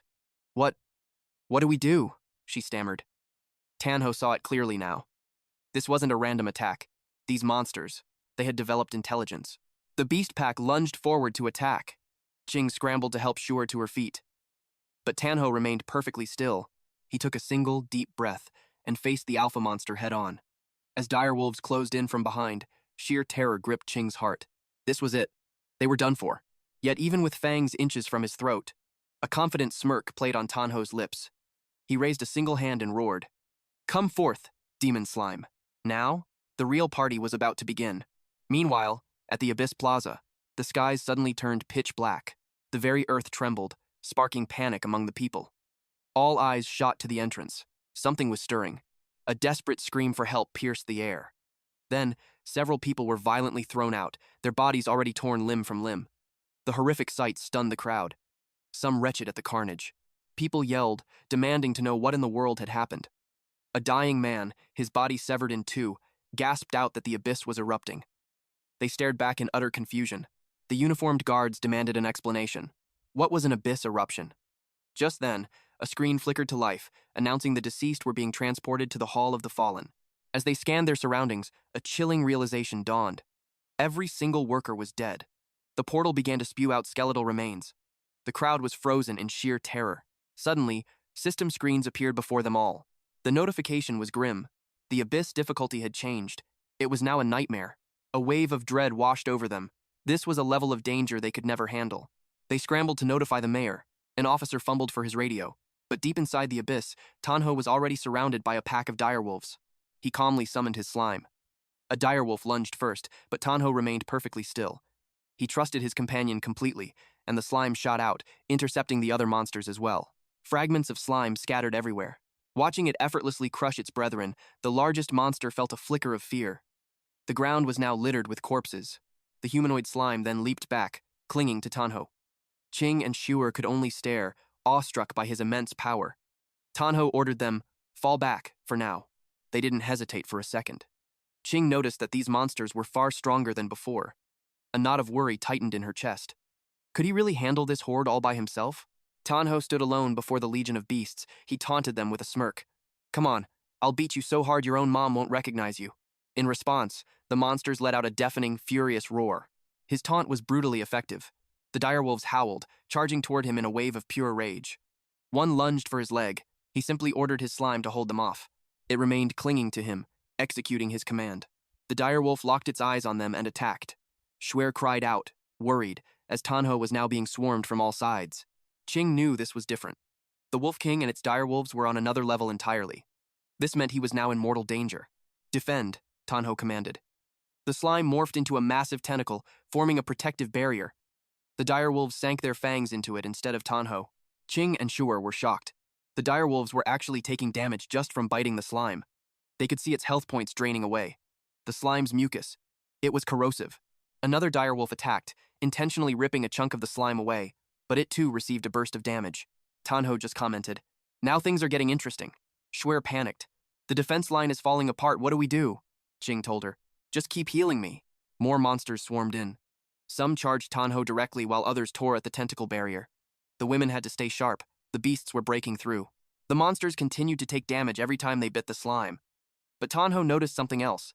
These creatures were working in perfect coordination. He was now certain of it. They had developed intelligence. At that moment, two massive beasts closed in to attack him from both sides. Shuer burst from their hiding spot and screamed, watch out! Qing immediately pulled her back. Are you crazy? She yelled. Shuer was just so worried for Tianhao. Qing replied that she'd figure something out, but knew she was in a pinch. In her hand was a vial of red liquid. She had no choice left but to use it. It was a vitality potion, temporarily boosting physical stats for 1 minute. The drawback? She would take double damage after the effect wore off. She decided to go for it. She opened the vial and closed her eyes as she drank it down. Just then, Tianhao commanded his slime, strike now! Shuer and Qing had no idea what was happening. The monster suddenly lost its balance. To their surprise, it was blasted away, crashing into the snow. Slime and Tianhao emerged completely unscathed. Tianhao began gathering his power. He thrust his hand into the air, activating the skill, Embrace of the Demon. It unleashed devastating damage, and the monster's body dissolved into nothing, leaving only bones behind. The system's notification chimed. The zombie Wolf King had been slain, and a wave of experience points washed over him. She let out a victorious shout, but Qing was in disbelief. He had actually crushed a level 10 zombie Wolf King with his bare hands. The nearby direwolf whimpered in fear, only to be hammered into silence by its undead ally. Then, another zombie monster shambled forward, and their bodies grotesquely fused together. They had activated a fusion skill, Rotamer Storm. It steadied its new form and began to twirl, creating a terrifying zombie tornado. Qing couldn't believe her eyes. A low-level Black Abyss monster using fusion skills? After merging, both their defense and attack power had skyrocketed to an unbelievable level. A pit formed in her stomach. Tianhao couldn't possibly hold out against that. Watch out! She screamed, her voice filled with desperation as the tornado raged. The slime wrapped itself around Tianhao's torso, pulling him away from the danger. He was caught off guard, but the tornado's suction was too strong. As the slime's body touched the vortex, it dispersed, taking massive damage. Tianhao knew if they got hit directly, it would be game over. Shuer cried out in terror, asking what they were supposed to do. You don't have my permission to die yet, Qing declared. She gripped a small vial and downed the entire potion. Instantly, her body was engulfed in a swirling vortex of fire. When the flames cleared, she was unrecognizable. Shuer's eyes widened in shock. Qing had transformed into her bear spirit form. Without a second of hesitation, she charged straight into the tornado. The sight of the monstrous bear was too much for Shuer. The shock overwhelmed her, and her body collapsed to the ground. Even Qing was surprised. She never expected the elixir to awaken her white bear form, but then she saw Tianhao trapped inside the vortex. She had to save him. She activated her skill, beast form, white bear, and let out a thunderous roar. Seeing another monster appear, Tianhao began to panic. He immediately ordered his slime to retreat. But to his shock, the slime didn't move. Then, it bolted forward as fast as it could, but Tianhao's heart was still pounding with anxiety. He couldn't shake the enemy. When he saw the massive bear silhouette looming behind him, his heart sank. He was certain this was the end. He clenched his teeth and braced for the impact. But a moment passed, and he was completely unharmed. Then, a voice shouted his name. It was Qing. She had raised a powerful barrier, blocking the deadly hammer attack. "Don't just freeze up! Attack!" she yelled. Tianhao activated the slime's demonic embrace. Its tentacles immediately stretched and thickened into powerful limbs. Qing was stunned by the sheer display of power. But in that moment she lost focus. The fused monster slammed into her. It began to spin and accelerate once more. She realized it was forming another tornado and shouted for Tianhao to hurry. But this time, Tianhao remained calm. He wasn't about to let them use the same trick twice. He gave a command to the slime. Its tentacles shot forward like whips, wrapping tightly around the monster's limbs and neck. Then, Tianhao clenched his fist. That was the signal. The monster exploded from within. As the enemy fell, Qing finally let out a sigh of relief. Tianhao thanked her, admitting her timing had saved his life. If she hadn't shown up, he would have been finished. His health bar was already deep in the red. Still, he couldn't help but wonder why he'd never seen her transform into a bear before. Qing checked her status and saw she only had 4,676 health points left. It was dangerously low. She braced herself for the backlash. Overwhelming pain ripped through her body, forcing her to her knees before she collapsed onto the ground. Tianhao rushed to her side, shocked and confused. Her body partially reverted to its human form. She coughed up a spray of blood, and Tianhao watched in horror as her health dropped to just 10 points. One more hit would have killed her. He quickly pulled a potion from his bag and helped her drink it. Slowly, her strength returned. The white fur covering her body faded away, leaving her completely naked. Tianhao let out a sigh of relief when he saw she was okay, but as he looked at her, he suddenly felt something soft. The moment he realized what it was, his face turned bright red. Qing looked at him with confusion as he suddenly called her name, his face completely flushed as a nosebleed streamed down. Her eyes followed his, and she quickly realized her situation. "Pervert!" she screamed, immediately punching him before he could explain. He crashed hard onto the ground. After putting her clothes on, she marched toward him with a furious glare. She accused him of assault and warned him that if he told anyone about this, she would personally kill him. Noticing her flushed cheeks, Tianhao knew she was just deeply embarrassed. She grabbed his collar and demanded to know if he understood. He quickly nodded, insisting he didn't see a thing. Only then did she let go, but not without warning him to watch his mouth. Tianhao could tell she wasn't joking about the threat. As she went to check on Shuer, he made a silent vow to take this secret to his grave. They found Shuer nearby, sleeping peacefully, and even snoring. Tianhao was stunned that she could sleep in such a dangerous situation. He shook her awake. She slowly regained consciousness, and the first thing she screamed was, "Don't eat me!" Tianhao deadpanned. "Would a monster that wanted to eat you really let you sleep that long?" Qing explained that all the monsters were wiped out, and it was now safe. Shuer hesitantly asked if that was really true. Tianhao confirmed it. Overcome with relief, Shuer hugged him tightly, thankful they were all alive. Tianhao awkwardly said it was all thanks to Qing arriving just in time. His face began to turn bright red again. Qing quickly pulled Shuer away from him. Shuer then suggested they discuss what to do next. Tianhao brought up how the Black Abyss had suddenly become much harder. Qing agreed. The number of monsters had increased, and their strength was far higher than before. She asked what their plan was. Tianhao suggested leaving the Black Abyss, since the situation was clearly not in their favor. They all agreed. None of them wanted to risk their lives for nothing. Tianhao opened the system screen, but a warning popped up. Exiting early would cause a severe level reduction penalty. Even so, he confirmed the exit, but it failed. All of them froze in shock. Then, they noticed the Black Abyss difficulty had changed. It was now listed as a special difficulty. Nightmare. Shuer trembled, realizing they might be trapped. "Don't panic," Qing said firmly. "Even if the difficulty increased, it's still the beginner's Black Abyss. It isn't unbeatable." Tianhao agreed. The level cap hadn't changed, only the difficulty itself. Shuer argued that even the normal monsters were already incredibly tough, let alone the bosses. Tianhao cut her off, suggesting a new plan. Then our first priority is to level up to level 10 as fast as we can. He kept it to himself, but a heavy feeling settled in his chest. Qing instructed Shuer to come with her, but Shuer, confused, questioned why they were separating. Tianhao laid out the strategy. Splitting up would stop the experience point share, allowing them to level up much faster. Since he was a summoner who didn't fight directly, his presence wouldn't help their grind. Understanding the logic, she joined Qing, promising to regroup once they all hit level 10.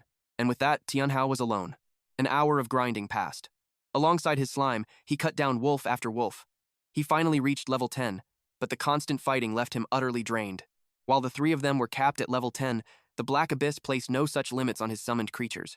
However, Tianhao knew his summons had a steep price for growth. They required sacrifices to level up, a far harsher path. The demonic slime was at beginner rank, level 15. It boasted 2,700 health, 205 attack, 160 agility, and 20.1 defense. Its arsenal was impressive: corrosive slime, slime spit, demonic dance, split, acid rain, and the terrifying demonic embrace. And yet, Tianhao felt his progress was crawling. He wondered if it was a weakness of his summoner class, despite holding the title Giant Among Men. At level 10, his stats were 200 plus 50 health, 750 plus 50 magic, 80 attack, 170 plus 10 intelligence, 9 plus 1 defense, 140 agility, and 34 luck. His talent was Demon Sacrifice, a rare S-tier ability. His main skill, full armament level 3, slashed the intelligence cost of protecting his summons while doubling their stats for a full 200 seconds. He currently commanded 2 beasts: the demonic slime and an ice unicorn, still incubating, with 69 hours and 34 minutes left on the clock. He desperately needed that unicorn now. Another summon would ease the pressure immensely. Scouring through his books, he searched for a shortcut, and to his surprise, he found one. But his studies were cut short as wolves emerged from the shadows, surrounding him. He sensed a far greater presence approaching a boss. Snow and earth erupted with each thunderous step it took. A dreadful feeling gripped Tianhao. This oppressive aura felt just like the Wandering Corpse commander awakening. Then, a desperate scream for help shattered the silence. It was Shuer and Qing, hunted by the beast. As Shuer tripped and fell, Qing turned back to save her. She activated her skill, Spirit Cat Shadow Step, but a monstrous blast sent them both flying. At that critical moment, her mana had run completely dry. Qing shielded her friend with her own body. Suddenly, a paralyzing chill shot through her veins, freezing her in place. The blow landed, inflicting a devastating 2,230 damage. Tianhao didn't hesitate for a second. He ordered his slime to act. The creature morphed into a living net, catching the two girls just moments from certain death, allowing them to fall safely. Tianhao rushed to their side, asking if they were all right. Qing cried out in agony, her arm completely numb and useless. Suddenly, a vortex of wind tore through the landscape, and Tianhao looked up. From its chaotic center, a colossal foot emerged, followed by 2 pairs of menacing, glowing eyes. As the winds died down, its horrifying form was revealed in full. This Wandering Corpse commander was on another level, its form disturbingly more human than the last. This was the Winter Valley Abyss boss itself. Level 10, with a terrifying 30,000 health points, 180 attack, 150 agility, and 20 defense. Its skills were nightmarish. Corruption Hammer applied a curse with every basic attack, causing the target to take 20% more damage from the boss for 10 seconds. It could also use Corpse Summon, calling 2 Wandering Corpses and 4 Wandering Wolves every 100 seconds, and with Ice Armor, it could instantly form a protective layer, boosting its defense by 20. This creature was a corpse reanimated by the dark power lurking in the valley, a hunter of travelers. Its only weak point was the glowing crystal core embedded in its chest. Qing knew it was hopeless. "Tianhao, run!" she screamed. "We can't fight this." But the boss stomped the ground, and a wall of ice shattered their only escape route. The system confirmed their fate. The battle had begun. Even on nightmare difficulty, it was just a beginner boss. Tianhao steeled his resolve. If he could just shatter that crystal in its chest, there was a glimmer of hope. The boss summoned its minions, ordering them to charge. Tianhao reacted instantly, commanding the slime to unleash demonic dance. The summoned minions melted away as the slime surged toward the main boss. He unleashed his ultimate skill, Full Armament. Instantly, the slime stats doubled. Its health soared to 2,700 plus 2,700, attack to 205 plus 205, agility to 160 plus 160, and defense to 20.1 plus 20. It activated Split, Demonic Dance, and Corrosive Slime all at once. Now, Two demonic slimes were circling the colossal boss. The slimes charged the boss's feet. One clone was instantly obliterated under its massive step, making Tianhao's heart stop. The other was swatted away like an insect. It slammed into a boulder with crushing force before collapsing. He quickly recalled it. The horrifying truth set in. The slime alone was not enough. The boss summoned another wave of reinforcements. Out of options, Tianhao gambled on the acceleration summoning spell he had just learned about. As the horde of monsters swarmed him, he began the dangerous incantation. Time was slipping away. Then, in a flash, the monsters were cut down. Qing, refusing to give up, had re-entered the fray to buy him time. But the strain was too much, and she coughed up a spray of blood. Tianhao chanted on, even as the boss raised its weapon for the final blow. He wouldn't make it in time. Suddenly, a brilliant golden light erupted, enveloping them in a protective barrier. Tianhao froze, stunned, as Shuer's desperate voice cut through the chaos. "It's a defense aura." He saw the massive weapon descending, and his chest tightened with fear. "Hurry up!" Shuer screamed. Her defense aura was only level 1. It wouldn't last long. He pushed his chant to its limit. With a sound like shattering glass, the barrier broke.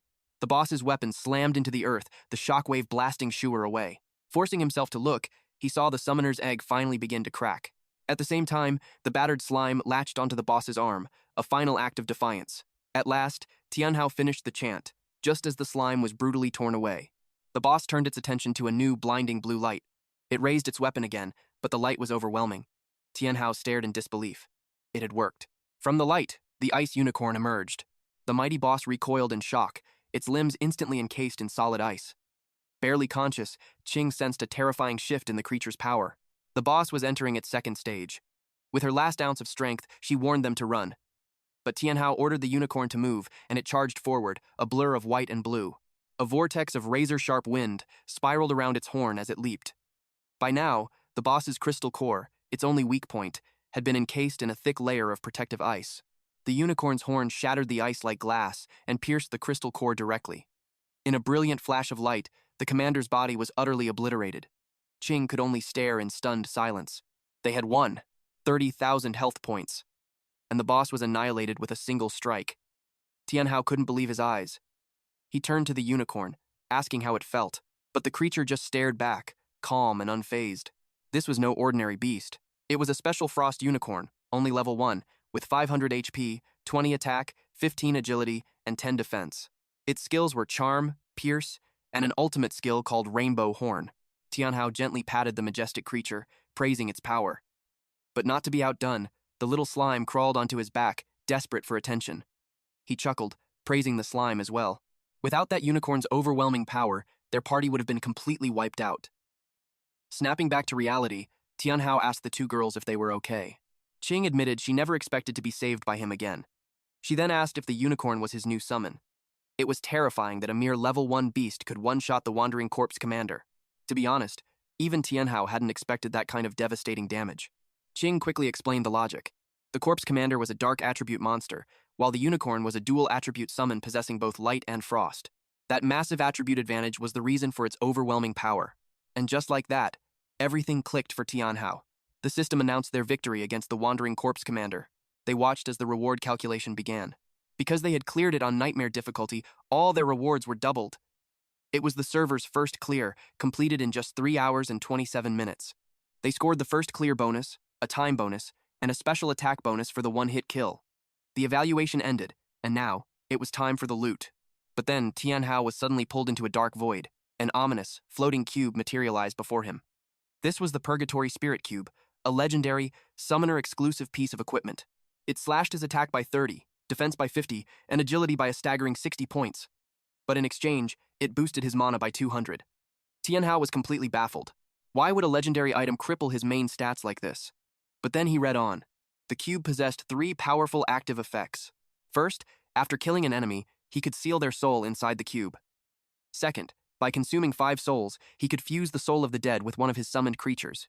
The third skill was locked until level 10. It also had a passive effect that unlocked at level 4.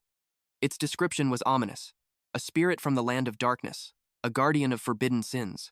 Tianhao was still trying to process its bizarre abilities when a flash of light above caught his eye. The Purgatory Spirit Cube shot a beam towards the light. He looked at the cube's interface and saw it now held 1 soul, the Nightmare Rank Leader soul. It had already sealed the corpse commander's spirit, so the cube automatically collects souls, a truly terrifying power. Suddenly, a massive white wolf leaped right at him. Tianhao's heart stopped, but then the wolf transformed back into Qing. She laughed, admitting she just wanted to scare him. He thought it was another monster, asking how she became a wolf when her class was Spirit Cat. Qing revealed she had also received special equipment. It was called the Immortal Bird Feather, an epic-grade druid-exclusive item. Its effects were insane, doubling both her attack and agility. Tianhao saw the stats and couldn't help but feel his own reward paled in comparison.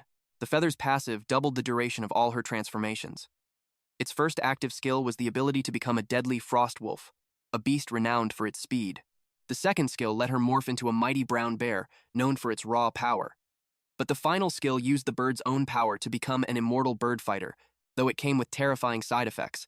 Tianhao had no idea what an immortal bird fighter even was, and to his surprise, Qing admitted she didn't know either. Given the dangerous side effects, she planned to be careful. Tianhao agreed, telling her not to risk it, especially after such a grueling fight. Suddenly, Xue's voice called out to them. They turned to see a tiny creature fluttering near her. Tianhao asked what it was. Xue just smiled and declared that from now on, she could protect them too. A tiny pixie landed gently on her hat. She was absolutely ecstatic with the new equipment she'd just received. It was unbelievably powerful. The item was Sakharin's magic hat, part of a rare set that included her hat along with a matching staff, robe, and necklace. The powerful set bonus would only activate once she equipped all the pieces. But she had never heard the name Sakharin before. Neither had Qing, who suggested they ask their teacher once they got back to the academy. Tianhao checked the hat's passive skills. It summoned a protective spirit, tripled all her magic effects, and even allowed the spirit Sakharin to attack. The active skills, however, were still locked. He pointed to the tiny pixie, guessing that this must be Sakharin. He was blown away by the power of those passives. When he looked back at his own reward, the mysterious cube suddenly felt so much weaker. Sensing his mood, his summoned beasts moved closer, as if trying to comfort him. But Tianhao just smiled. He was simply grateful the unicorn had finally hatched. Without it, they'd all be dead. Qing tried to pet the beautiful unicorn, but it coldly turned its head away. Yet, it happily let Xue cuddle it close. Qing's temper flared, demanding to know why the creature wouldn't let her touch it. Tianhao suggested they leave the dungeon for now. The abyss's difficulty had suddenly spiked, and they had no idea what dangers awaited them. He selected the leave option. A magic circle flared to life beneath them, and they vanished. As they emerged from the dungeon gate, they immediately became the center of everyone's attention. The men standing nearby all blushed crimson. Some even got nosebleeds from the stunning sight. Tianhao had no idea why they were acting so strange. He turned around to see what had captured their gazes. Standing there was a gorgeous, blue-haired woman dressed in revealing, goddess-like attire. Even Tianhao's nose started bleeding. The woman looked right at him, calling him master, and asked if he didn't recognize her. It was only then he realized this was the unicorn. Meanwhile, at a nearby medical tent, someone rushed in to report to a teacher. He urgently claimed something was wrong. The teacher demanded to know what happened. The man shouted that a party had just exited the Black Abyss. The teacher's first question was immediate, asking if anyone was injured. His face turned grim as he ordered everyone to move out. But the student quickly grabbed his arm. He clarified that no one was hurt. In fact, everyone came out perfectly fine. The teacher was absolutely stunned into silence. Just then, system screens lit up the sky, and a massive announcement echoed for all to hear. The party of Tianhao, Qing, and Xue had cleared the beginner-rank Black Abyss, Cold Valley, on nightmare difficulty. At that exact moment, the unicorn politely greeted her master. He panicked, telling her not to come any closer. But she grabbed his hand, her eyes welling up, asking if her master didn't want her anymore. Flustered, he stammered for her to just speak without getting so close. Xue quietly asked Qing if she was seeing the same thing. Qing's eyes fixed on Tianhao's hand, pressed firmly against the unicorn's chest. Her expression instantly darkened. Her fury triggered a transformation. She lunged at him, slashing wildly. "You pervert!" she screamed. Zuer immediately asked Tianhao if he needed healing magic. He shouted back that Xue was the best, unlike that violent woman. She blushed, saying it was only normal for teammates to help. Qing scoffed and placed her jacket over the unicorn. The creature suddenly stiffened. Tianhao noticed and asked what was wrong. That was when they saw several men in formal suits approaching them. It was the principal. The men all wore grim expressions of displeasure as they glared at Tianhao. Before he could say a word, Xu calmly informed him they were there. The principal heard her. In the next instant, someone grabbed them. The principal sensed something was off, but when he turned, no one was there. Tianhao was in shock. The teacher from before hushed him, warning that the principal would discover them. But Qing suddenly yelled out, demanding to know who they were. Tianhao quickly told her to calm down, explaining the man was his teacher. But the teacher's eyes were locked onto the unicorn. Tianhao asked him what was happening. His teacher explained briefly that the Black Abyss had rioted, causing countless deaths. Then, pointing forward, he said it looked like they had found the cause. Tianhao thought he was the one being blamed. The teacher asked if he had made a contract with the unicorn inside the abyss. Tianhao asked how he knew. The teacher looked on in disbelief. Making a contract with it, and even hatching its egg, would absolutely bring disaster. This kid was finished. Tianhao asked what he should do. At that moment, they were discovered. Men in black suits suddenly surrounded them. The principal gave the order to capture them all. The men in suits stepped forward. The principal then noticed the other man and was about to question who he was. But when the man turned around, the principal recognized him. "What are you doing here?" he demanded. "Step aside." The teacher tried to explain to his senior brother that Tianhao was a student from their school. Hearing that, Tianhao realized the truth. His teacher and the fearsome principal were fellow disciples. The principal flatly refused and announced that Tianhao, Qing, and Shu were all expelled. The news hit the three like a thunderbolt. He formally declared their expulsion as they asked on what grounds. He coldly replied that it was his authority as the principal. Tianhao argued that it made no sense to expel them without any investigation at all. The teacher backed him up. He added that Tianhao possessed an S-class talent, a once-in-a-century genius, and asked if the principal truly wanted to expel such a gifted student. But the principal's orders were absolute. He was dead set on taking them away. The pressure on him in that moment was immense. Suddenly, reinforcements swarmed the area. Then, a commanding voice cut through the chaos. The sound alone made the principal flinch as he spun towards its source. Tianhao and his friends followed his gaze. Stepping from the crowd was a young girl, dressed in black and holding a matching umbrella, flanked by a maid and a personal guard. Somehow, she already knew. He was the one who had conquered the Black Abyss on nightmare difficulty. Tianhao wondered aloud who this little girl could be. The title little girl clearly insulted her. She announced herself as Anjing Yao, princess of the DuPont royalty. But Tianhao had never even heard of them. The principal bowed, showing his utmost respect. He assured her the suspects were contained and would be taken for questioning, but her command was simple and absolute. Release them. Her maid stepped forward, revealing a teleportation scroll. Their destination? The Black Abyss itself. The teacher's jaw dropped in disbelief.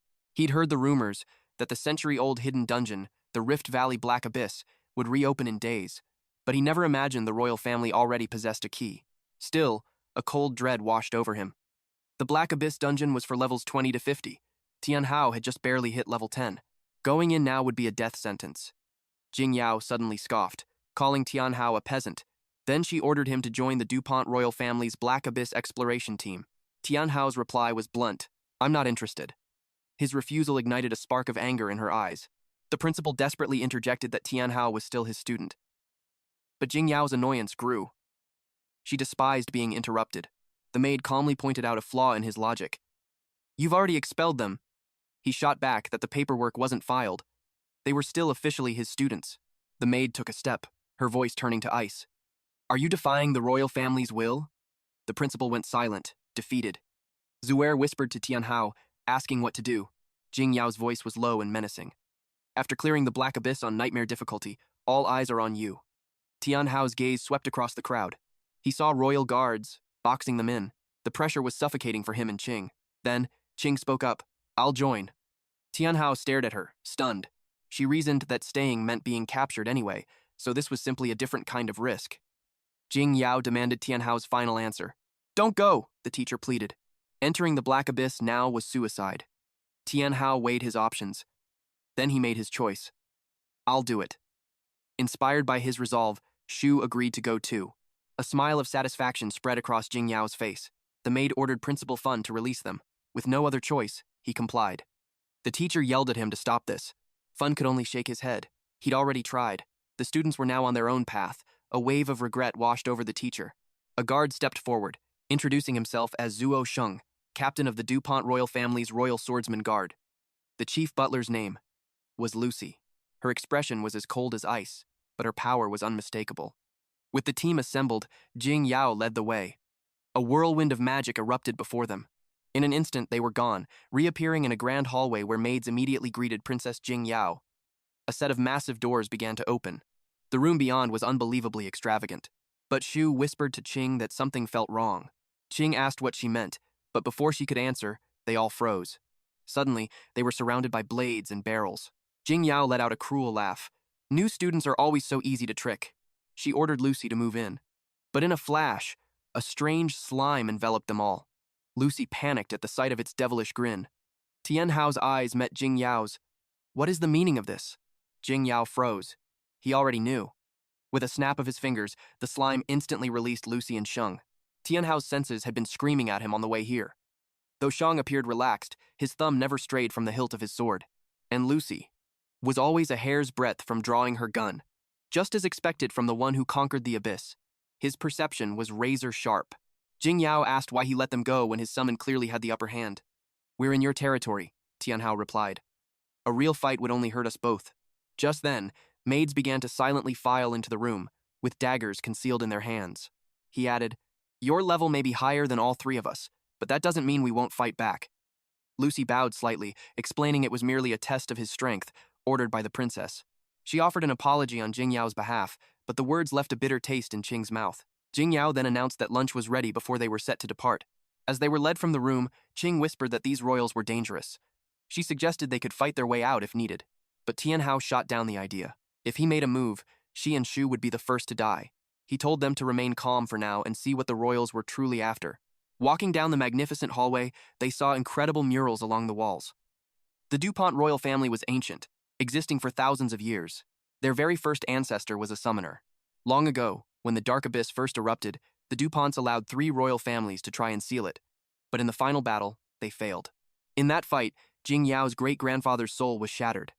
From that day forward, all summoners lost their sacred connection to spirit stones. As a result, summoners were branded as useless for generations. And now, Tianhao was the first S-class summoner to appear in 1,000 years. They finally arrived at the dining hall. Suddenly, it all clicked into place.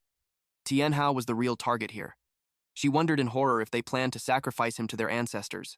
Tianhao stared at her, stunned. You read too many novels. But when he saw the dining hall, even he was breathless. Shuer and Qing were equally overwhelmed. The luxury was simply on another level. Once seated, Tianhao cut straight to the chase. How can I help you? Jing Yao explained that the hidden dungeon holds clues about that final, ancient battle, and she believed Tianhao was the key to finding them. Lucy assured him they would protect him, despite the dungeon's impossibly high level. Furthermore, any rewards they found would be his. Shang added that the 3 of them were far from weak. Armed with crystal-grade equipment, clearing the dungeon was entirely possible. Tianhao's suspicion flared. How could they possibly know about his crystal-grade gear? Jingya simply pointed to his hat, revealing its true nature. It was a relic from the Typhoon Royalty's sage, the strongest magic hat in Sakarine's Omen set. He clutched it protectively. Was that really true? Jingya promised a full explanation on their journey. Now that they had finished eating, it was time to move. In an instant, the world turned upside down. The dining table levitated into the air, revealing a glowing magic circle beneath it. Jingya gave the command to Lucy. Lucy stepped into the circle's epicenter. Shang warned them to brace themselves. As Lucy channeled her power, the runes blazed with light. Her muscles tensed as immense energy surged through her. She unfurled the scroll. A tempest of raw magic erupted. A blinding flash of light consumed everything as they were drawn into the portal. Lucy's voice echoed, promising to wait on the other side. Jingya turned to Tianhao. Are you ready? But he and his friends remained on high alert. She could feel their distrust of the DuPont royals. Still, she knew Tianhao grasped the gravity of their situation. All she could do was hope he could see the destiny that awaited them. With that thought, she vanished into the light. Shuer whispered to Qing, asking what they should do. Qing had no answer. But Tianhao's voice was firm. We're going in. The declaration stunned them both.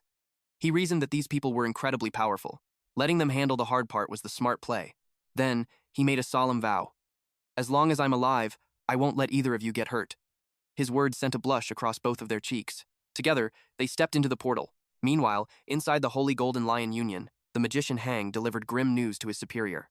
He just received confirmation. Not only was the hidden dungeon Black Abyss cleared, the level 80 nightmare boss had also been slain. Morangu and the others were in disbelief. Rage exploded from you. They hadn't just lost the dungeon's treasures. Even the rewards from the nightmare boss were gone. He vowed to take everything back, but Yu roared for them to stop. They were outside the dungeon now, and their pathetic behavior was a deep disappointment to him. Morangu shot back that Tianhao was the sole reason for their failure. Was she suggesting they just let him get away with it? An uneasy air filled the room as Yu fell silent. Suddenly, a deep laugh echoed from the doorway. A man who looked like a powerful magician entered, pleased by their display of loyalty. Yu immediately recognized him. It was the union's president. The president offered them a single chance at redemption. He produced a teleportation scroll, one that led to the hidden dungeon, Rift Valley Black Abyss. He spoke of the countless rewards that lay within. Any adventurer who entered and survived would see their power skyrocket, but his words brought only terror. The Rift Valley Black Abyss was a level 10 to 50 dungeon. The power gap was a death sentence. Morangu knew they stood no chance. To make matters worse, the president revealed a crucial piece of intel. Several major unions, and even the 4 great royal families, would be entering the dungeon to claim its treasures. For the Holy Golden Lion Union, staying out was not an option. He admitted that at their current level, challenging the dungeon was suicide. However, he said, a smirk on his face, he unleashed his power. A violent whirlwind formed, pulling them all in. They struggled to stand as their faces twisted in pain. Yu raised his hand, and with a single motion, the wall shattered. At that same moment, Tianhao and the women emerged from the portal. They took in their new surroundings. Before them, 2 colossal statues faced off, with a massive, shimmering rift tearing through the space between them. The land was a barren and desolate wasteland. Jingya praised Tianhao's wisdom. It made her believe the old legends might be true after all. Tianhao asked her what she meant. She produced a card and handed it to him. It was a legendary grade summon card. It could call forth 3 shadow soldiers who would fight to the death. He froze in place. He couldn't fathom why she would give him something so priceless. She simply said it was of no use to them. She'd rather he use it to bolster their group's overall strength. Tianhao stared at the card, hesitating for a heartbeat, then poured his magic into it. Blinding light erupted from the card, enveloping his body. When the light faded, 3 women stood before him, each wearing an eye mask, one with crimson hair, one with violet, and one with sapphire blue. Tianhao's face instantly turned bright red. Their figures were breathtaking, and their outfits left very little to the imagination. The sight was enough to nearly give him a nosebleed. Qing's voice snapped him back to reality when she saw the blood. Tianhao hastily wiped his nose, muttering how huge the legendary card was, before quickly correcting himself to say it was powerful. The 3 women closed the distance. Calling him master, they leaned in impossibly close. Jingya panicked, warning him to stop them before he lost control. Suddenly, Shan sensed an immense danger. He unleashed a dragon-soaring horizontal slash. Shu and Qing gasped in shock. Lucy instantly moved to protect Jingya. Jingya noted that Tianhao was still a novice, for he hadn't sensed the threat at all. As Tianhao turned, a thunderous explosion ripped through the air nearby. Shan reported the enemy's identity. A mad demon hedgehog, a level 30 monster. Shu's face went pale. Shan warned them that this was only the beginning. A swarm of hedgehogs charged. Lucy spotted one getting too close. She sent a powerful kick into its head, launching it skyward. As it flew, its belly split open, revealing a maw of razor-sharp teeth. Lucy fired her gun without hesitation, and the monster exploded in midair. On the other side, Shan met another hedgehog head-on, and cleaved it in 2 with a clean strike of his sword. The last hedgehog burrowed underground. Tianhao prepared to summon his slime, but one of the summoned women shot forward before he could act. She swung a massive hammer down with incredible force, smashing the hedgehog's head completely. Tianhao was left utterly stunned. At the same time, 2 more hedgehogs rushed straight for Jingya. She raised her hands, which began to glow with brilliant light. A powerful barrier materialized before her. Seeing this, Tianhao wondered if she was a defense type, but then, she clenched her fists. The barrier didn't just vanish, it exploded outward. She then gracefully leaped down from her perch. "I'm a high-grade psychic," she told him. The revelation made Tianhao freeze. Could she actually hear his thoughts? The chaos around them pulled his focus back to the battle. Shu had collapsed. Qing was desperately trying to wake her while Shan stood guard. Lucy told Tianhao that while he had questions, he needed to focus on the true threat ahead of them. He turned his gaze forward. His face paled in sheer terror. What is that thing? A colossal boar-like creature stood before them, and it let out a roar that shook the very heavens. Before them stood the elite Boar King, a level 30 beast with 5,000 health points. Its stats were overwhelming. A wave of dread washed over Shu and Qing at the sheer power level. To challenge such a monster, you'd need to be at least 5 levels higher. The thought of retreat already crept into their minds. The Boar King's bloodshot eyes locked onto them. Shan instantly took a fighting stance, his blade clashing against its massive tusk. Lucy opened fire from the rear, but her bullets bounced harmlessly off its hide. Jing Yao unleashed her fire magic, creating a massive explosion. They held their breath as the smoke cleared. When the smoke vanished, The boar stood there, its rage now a blazing inferno, almost completely unscathed. Qing knew that at this rate, it would take them hours just to wear it down. Tianhao saw Shan's hand tremble. It made him wonder, was this monster so powerful that even a member of the royal family was struggling? Shan looked utterly exhausted as he admitted his blade couldn't even scratch its hide. Jing Yao confirmed that normal attacks were useless against it. This was the entire reason they had brought Tianhao along. She explained that to defeat a tank like this, you had to shatter its defense first. Shan and Lucy charged in again, distracting the beast. As Tianhao watched the battle unfold, an idea struck him. His shadow army could slip through any crack. If they could just breach the Boar King's hide, they could destroy it from the inside out. Jing Yao confirmed his theory. In that moment, they all knew Tianhao was the only one who could end this. Lucy shouted to the princess that their defenses wouldn't last much longer. A flicker of worry crossed Jing Yao's face. Manipulating the shadow army's form required immense psychic energy. Even her own grandfather had struggled to master such a technique. Tianhao understood the stakes. He ordered Qing and Shu to cover him, while Qing entered a partial transformation. She shot forward with blinding speed, grabbing the Boar King's full attention. At that moment, one of the summoned warriors leaped high into the air, slamming her hammer down with earth-shattering force. Jing Yao's eyes widened in disbelief. Tianhao had already figured out how to reinforce a shadow weapon on his own. The Boar King let out a deafening, furious roar. The blue-haired warrior landed perfectly on its massive tongue. The beast clamped its jaws shut in a fit of rage, its fury exploding. Then, its entire body was pierced from within. Everyone watched, frozen in shock, as the colossal monster crashed to the ground. Tianhao admitted even he hadn't realized how terrifyingly effective his shadow army could be. Shan was completely speechless, his mind reeling. Lucy was just as stunned. She knew it was impossible to command a shadow army with such flawless precision without a bond forged over centuries. Jing Yao cleared her throat, quickly suggesting it was probably just a lucky coincidence. She strategically omitted the fact that the shadow army also had scouting abilities. They could move through any obstacle, any terrain, completely undetected. It was the single most powerful scouting skill in existence, a technique no one in history had ever truly mastered. Tianhao suddenly asked what she just said. To her astonishment, he had already sketched out a map of the area, but he noticed it was incomplete and began searching for the missing pieces. Jing Yao explained that the Rift Valley Black Abyss appears only once every 500 years. Its difficulty is so legendary that no one has ever managed to map it completely.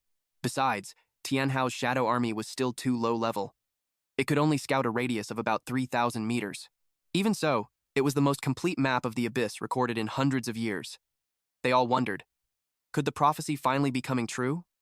Jing Yao glanced meaningfully at Tianhao. Then she asked him what level his summoning book was. He didn't seem to understand the question. Lucy clarified, explaining it's the standard issue book from the Summoner Association. She asked if he had received one. Tianhao just looked confused. He replied that he did have a book, but it wasn't from the association. It had been a gift from his teacher. A sudden realization dawned on Shan. Tianhao had used that tattered old book to conquer the nightmare difficulty Cold Abyss. That single feat proved he was the legendary genius everyone was whispering about. Just then, Jing Yao presented him with a new book. He thanked her, then asked how to use it. Inject your mana into it, she instructed. He complied. The jewel embedded in the book began to thrum with a brilliant light, forcing him to ask what it was. The sheer power it unleashed sent a shockwave through Jing Yao. In that instant, Jing Yao, Lucy, and Shang all dropped to one knee, their voices ringing out as they pledged undying loyalty. Tianhao was completely blindsided. The book's glow intensified, pulsing like a living heart. Qing watched, her eyes wide, as the ancient tome opened and its pages flipped on their own, guided by an unseen hand. Tianhao stood frozen, not daring to interfere. They only knew it was a relic left behind by an ancient sage. After the final Great War, all knowledge concerning summoners was lost to time. Slowly but surely, their kind vanished from the world. For 500 years, the book was passed from hand to hand before being discovered by her grandfather. He treated it as a priceless treasure for the rest of his life. Her grandfather devoted his entire existence to researching its mysteries. In the end, he only ever managed to make the jewel glow with a faint, fleeting light. Lucy added that the former king had only understood a tiny fraction of the book's power, yet that alone was enough to make him one of the strongest masters on the continent. Jing Yao believed this was a turning point, a chance for summoners to rise from the ashes after the great catastrophe. It was because of the former king's might that the DuPont royal family had earned the respect of all nations. Before the former king passed on, he desperately searched for a summoner worthy of inheriting his grand legacy, but he never succeeded. After his death, the surrounding nations, once kept in check by his power, grew bold and ambitious. That is why we found you, Tianhao. We need your help, she declared, As long as you, the Lord Summoner, agree to support us, I, Jing Yao, as the princess of the DuPont family, will dedicate our entire bloodline to serving you. Tianhao's expression darkened. So this was all a test. They had been judging him this entire time, and only now, when they were desperate, did they finally bow their heads. She admitted it freely and asked him to punish her for her schemes. Lucy hurriedly begged for his forgiveness. She explained they had searched for a successor for years, but every candidate was either a fraud or utterly talentless. She added that the royal family poured endless resources into those candidates, but every single coin was wasted. They could no longer afford to gamble on a failure. Jing Yao sharply ordered her to be silent. Tianhao then asked if they weren't afraid that he might be a fake as well.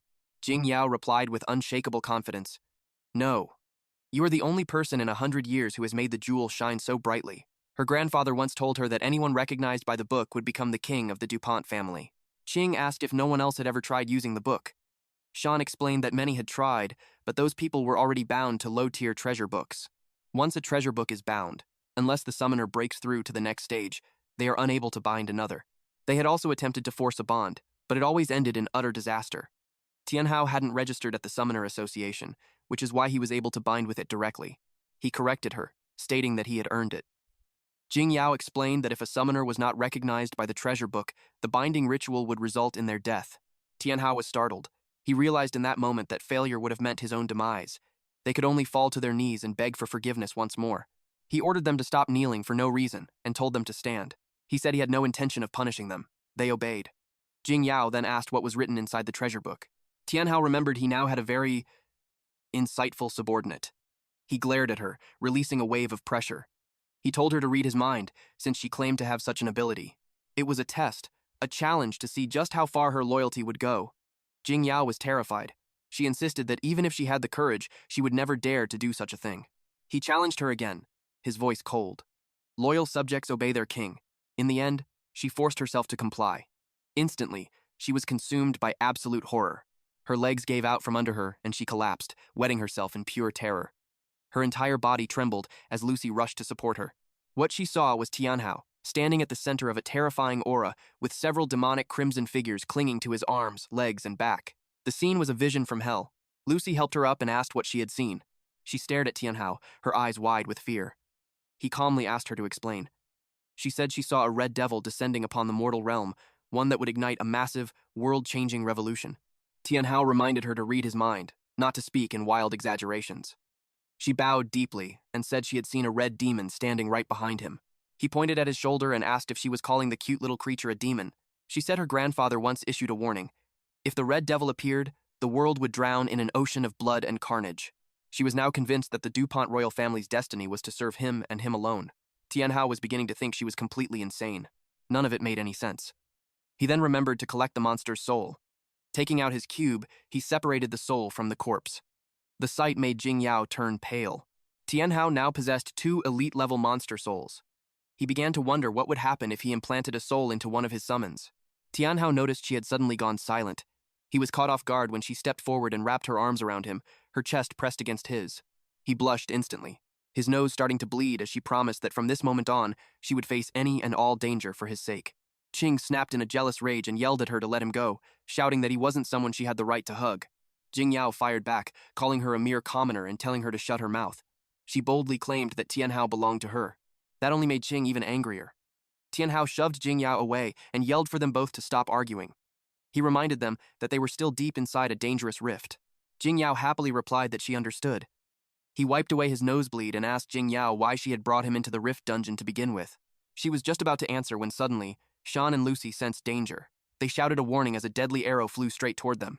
A purple beam of energy shot out from Tianhao's Purgatory Spirit Cube. It exploded on impact with the arrow. The cube continued to release an eerie, swirling mist. Tianhao demanded to know who was there. A voice replied, sounding pleased that it had finally found him. He waited for the attacker to reveal themselves from the shadows. A gasp swept through the group. It was Xiaolan, from the Golden St. Lion Guild. They demanded to know how she'd found this place. A smirk played on her lips. She admitted he'd been hard to track, but news of him conquering the Cold Valley Abyss's hidden boss traveled fast. She knocked another arrow, her voice dripping with scorn. Your luck just ran out. The arrow screamed toward the heavens. It exploded above them, forming a ghastly skull-shaped flare. The rift gem, she declared, is ours now. What's a rift gem? Tianhao whispered to Jing Yao. Jing Yao's eyes burned with hatred for Xiaolan. I'll explain later, she murmured. Just know this. She's incredibly powerful. That was Lucy's cue. She whipped out her twin machine guns. This fight was going to end before it even began. She opened fire. A tempest of lead roared from her hands. Tianhao was stunned by the sheer firepower. But Xiaolan just smiled. She didn't even flinch, as every single bullet ricocheted harmlessly off her skin. Tianhao's blood ran cold. He couldn't believe her guns were utterly useless. An electric shield crackled to life around Xiaolan. Lucy was frozen in pure disbelief. Xiaolan roared with laughter at their stunned faces. She revealed her secret. A platinum-grade obsidian bracelet. It granted her immunity to all physical attacks below level 50. It didn't matter how powerful the weapon was. Against that item, it was nothing. Tianhao started to wonder. Was this truly the same Song Xiaolan from his guild? She seemed like someone else entirely. Raising her bow, she unleashed her skill. Dark Rainstorm. The single arrow she fired multiplied into hundreds.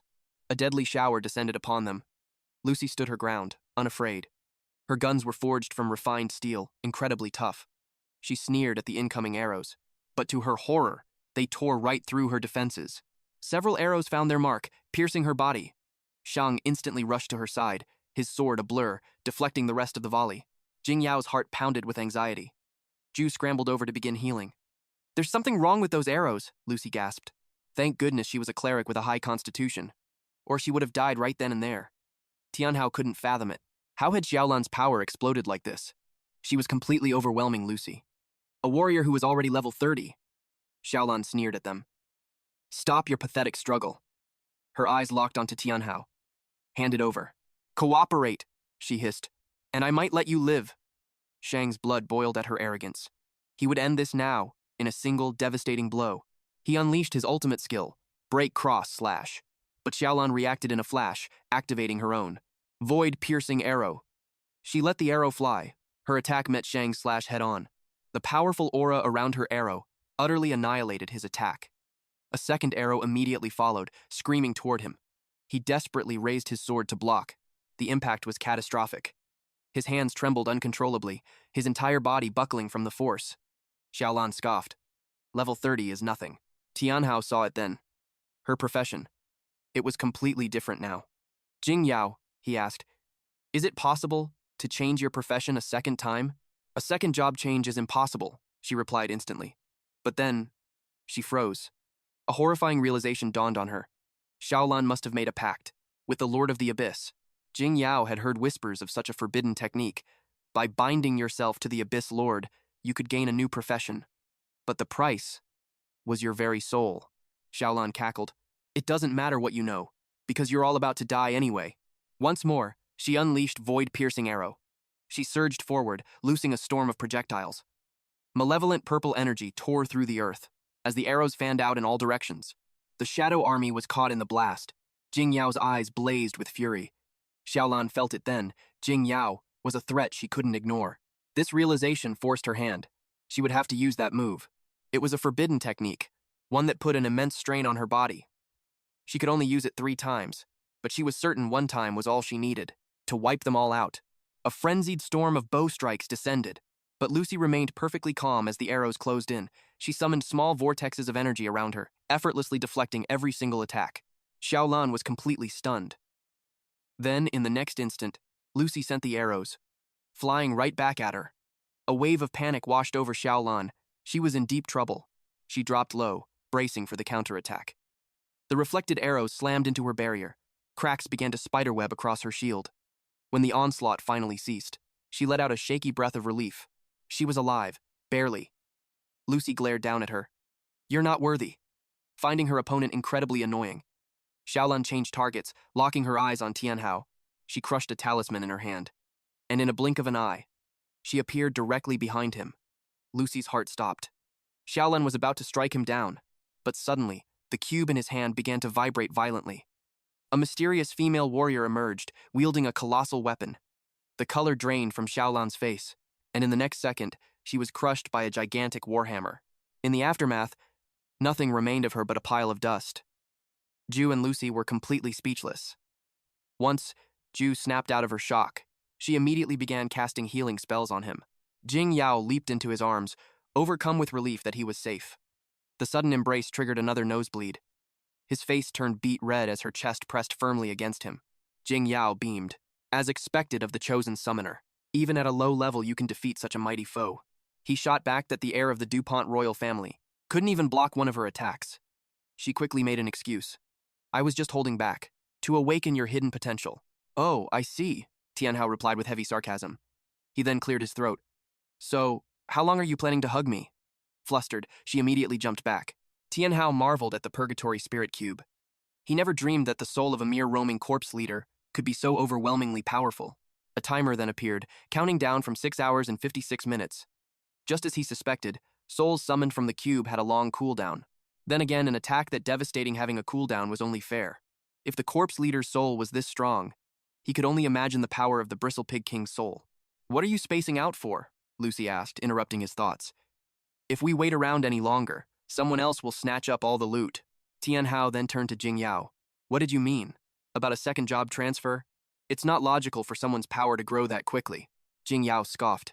Getting injured by such cannon fodder is a disgrace to the DuPont royal family. Zhu and Shang could only nod in agreement. Stop standing around, she commanded. Let's move. I'll explain about the second job transfer on the way. Lucy and Shang shared a look, then nodded. And so, the party set off once more. Meanwhile, in a desolate, snow-covered land, a blond man was chanting an ancient incantation. Blood seeped up from the frozen ground, forming a glowing, sinister magic circle. The two men behind him knelt, their bodies trembling in fear. His gaze was colder than ice. Turning his back on the men, his focus returned to the magic circle. Their eyes widened in horror as he pulled a woman from the pool of blood. He glared down at her. She could only lower her head in shame. It was Xiaolan. Panic exploded across her face the moment she saw Mungu. She scrambled to explain her innocence, but he was already seething with fury. To lose against a summoner just a few levels higher, even after her second job change? Unforgivable. In that instant, her value plummeted to 0. She pleaded for her life, but his power was already coiling around her throat. Only her contract with the Lord of the Black Abyss kept her from turning to dust. He offered one final chance, fail again, and she would become nothing more than food. He injected his dark power into the mummy doll. Xiaolan thanked him for this sliver of mercy. He then departed for the burial ground, his final warning echoing in her ears. Failure was not an option. She bowed deeply until he was gone. The moment he vanished, her face twisted with rage. A vow escaped her lips, to personally kill Tianhao.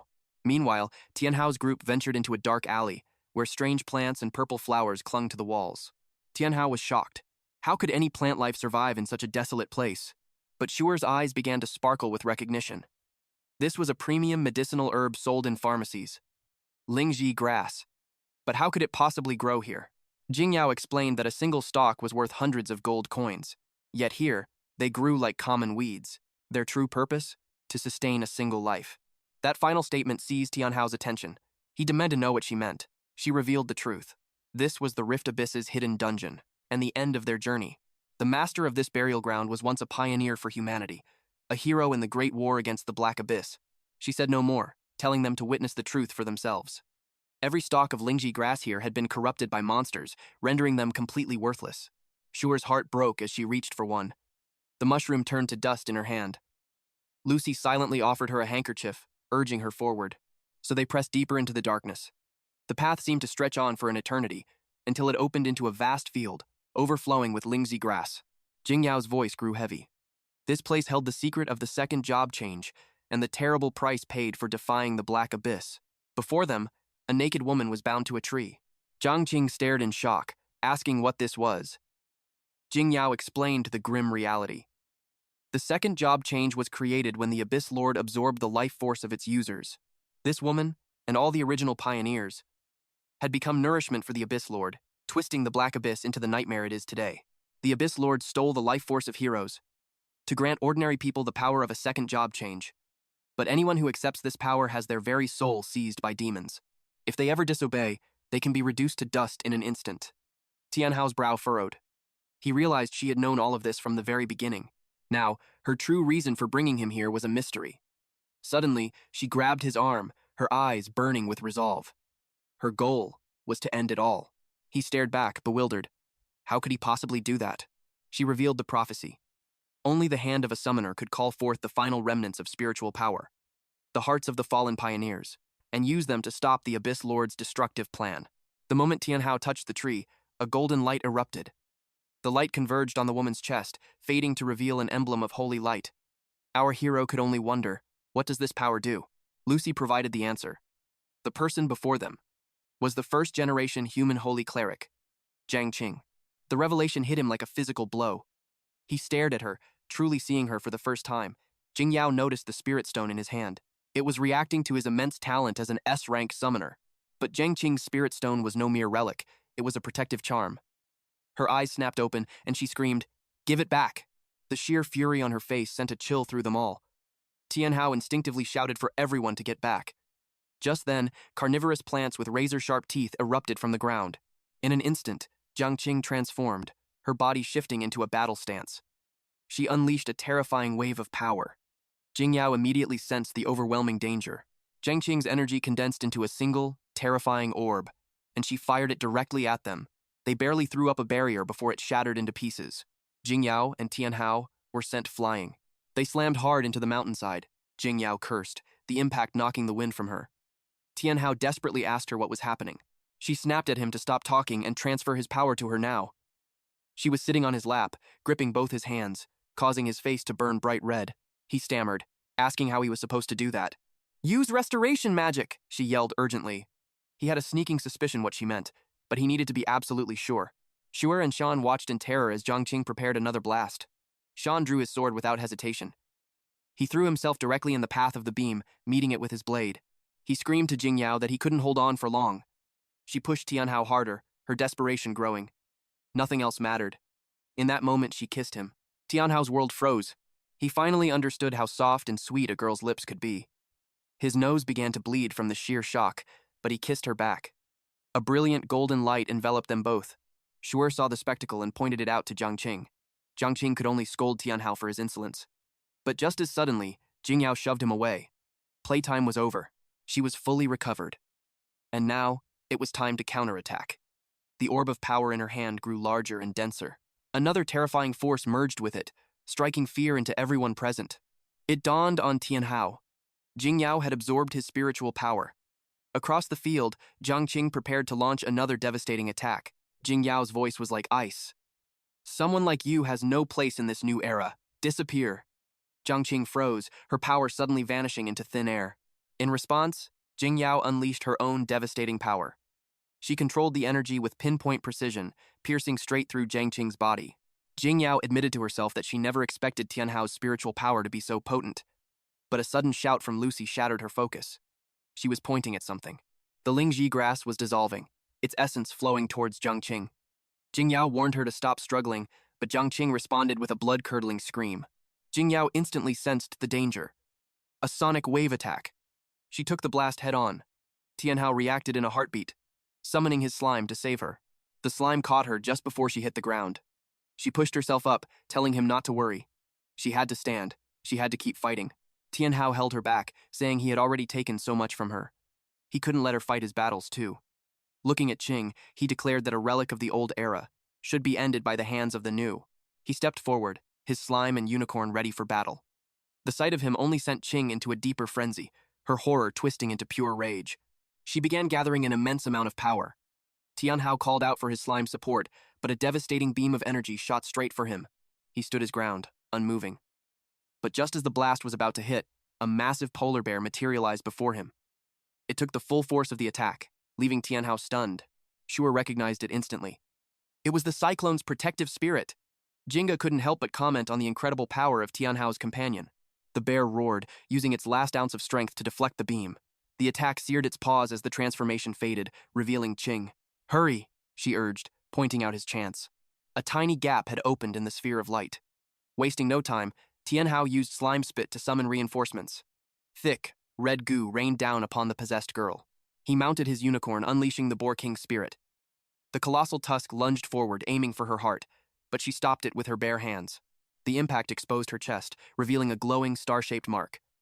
Seeing it, Jing Yao screamed a warning. "Tianhao, destroy the demon core!" But Qing Shuer twisted the forest itself, tree branches rising to block his path. Lucy and Shang could only watch in horror as the situation spiraled out of control. She no longer resembled herself at all. "You cannot stop the demon's advance," she hissed. Multiple beams of dark energy shot toward Tianhao in midair. With no way to dodge, he could only brace for impact. But the pain never came. When he opened his eyes, Qing was there, shielding him. Her transformation had turned her into a breathtaking ice fairy. She had taken the full force of the attack with her own body. Thankfully, her wings possessed a powerful regeneration skill. "Go now!" she cried. It pained him to leave her, but he had no other choice. He commanded his unicorn to use Rainbow Horn. The majestic beast reverted to its demi-human form. Qing Shuer froze, her eyes wide with terror at the sight. The unicorn charged, driving her glowing horn straight into the demon core. Then, she pulled back. A blood-curdling scream echoed through the forest. The demon core shattered into a million pieces. A wave of relief washed over Tianhao as the dark spirit was finally exorcised from her body. They watched as the malevolent shadow fled into the distance. Lucy and Shang breathed a sigh of relief, believing it was all over. But our hero saw Qing's state and knew he had to be certain. Tianhao summoned his Shadow Legion to restrain her. Instantly, his slime and its clone moved to carry out his command. As her senses slowly returned, Qing Shuer whispered her thanks for saving her life. Tianhao was floored by her sudden recovery and found himself stepping closer to her. Jing Yao sensed the shift in the air and screamed for her to stop. But it was too late. Qing Shuer's fingers gently brushed against his cheek, then she pulled him in for a sudden, desperate kiss. Tianhao froze, his mind a complete blank. Everyone else was just as shocked, their faces turning beet red. A radiant golden light enveloped the two of them. After the kiss, she told him the world still had need of him. That was her final gift to him, the last of her life force. He couldn't understand her words. She urged him to seek the Black Abyss forest, where all his answers would be waiting. And with those final words, her body dissolved into 1,000 particles of light. All that remained in Tianhao's hands was a small, glowing orb, which shot a beam of pure energy right into his forehead. When he checked his status, his heart nearly stopped. He had leaped 10 levels in a single instant. Even his summoned beast space had grown, giving him a total of 4 beast slots. Before he could even process it, the slime hugged him tightly. He asked if she wanted to evolve, too. She nodded with fierce determination. Demon Slime Tier 1 was now level 15, with 2,700 HP, 205 attack, 160 agility, and 20.1 defense. Her skill set now included Corrosive Slime, Slime Spit, Demon Dance, Split, Corrosive Acid Raid, and the terrifying Demon Embrace. To reach the intermediate stage, she needed to be level 30. But a cross-level advancement was possible, requiring a double sacrifice and a 1,600 HP limit. He activated Demonic Scarifice. A sinister magic circle blazed to life beneath them. Lucy and Shang, sensing danger, immediately shielded Jinga. A blinding light erupted, swallowing everything in its path. The light converged, enveloping the slime completely. When it finally faded, Tianhao stared in utter disbelief. Her form had completely changed. The small, childlike creature was now a fully grown woman. Our main character simply could not believe his eyes. And then, the slime spoke. She leaped forward, wrapping him in another tight hug. Her chest pressed into his face, causing him to blush furiously. She tilted her head, innocently asking what was wrong. He stammered that it was nothing and told her to let go, wiping a sudden nosebleed as she cheerfully greeted the unicorn. Tianhao grumbled to himself that everyone else got cool, intimidating beasts, while all of his were beautiful women. The moment was shattered by Shu's frantic cry for help. Qing was about to lose consciousness. Tianhao's expression turned to ice. He rushed to her side, demanding to know what happened. He was reminded that the transformation into an immortal phoenix had a terrible price. Jing Yao saw how desperate the situation was, but offered a sliver of hope. The Dupong royal family had powerful healers. But without warning, an arrow screamed out from the shadows. It tore straight through Shu's chest. Shuer stared in abject horror as a phantom pain ripped through her own body. She cried out Tianhao's name in desperation. Seeing her condition, Tianhao's heart felt like it was being crushed. And then, the attacker revealed himself. Shaolan. He looked genuinely surprised that she was still breathing. At the same time, a shadow moved behind Shang. With lightning-fast reflexes, Shang spun around and slashed at the darkness. The shadow dispersed, revealing a female ninja. It seemed another enemy had been hunting for Tianhao.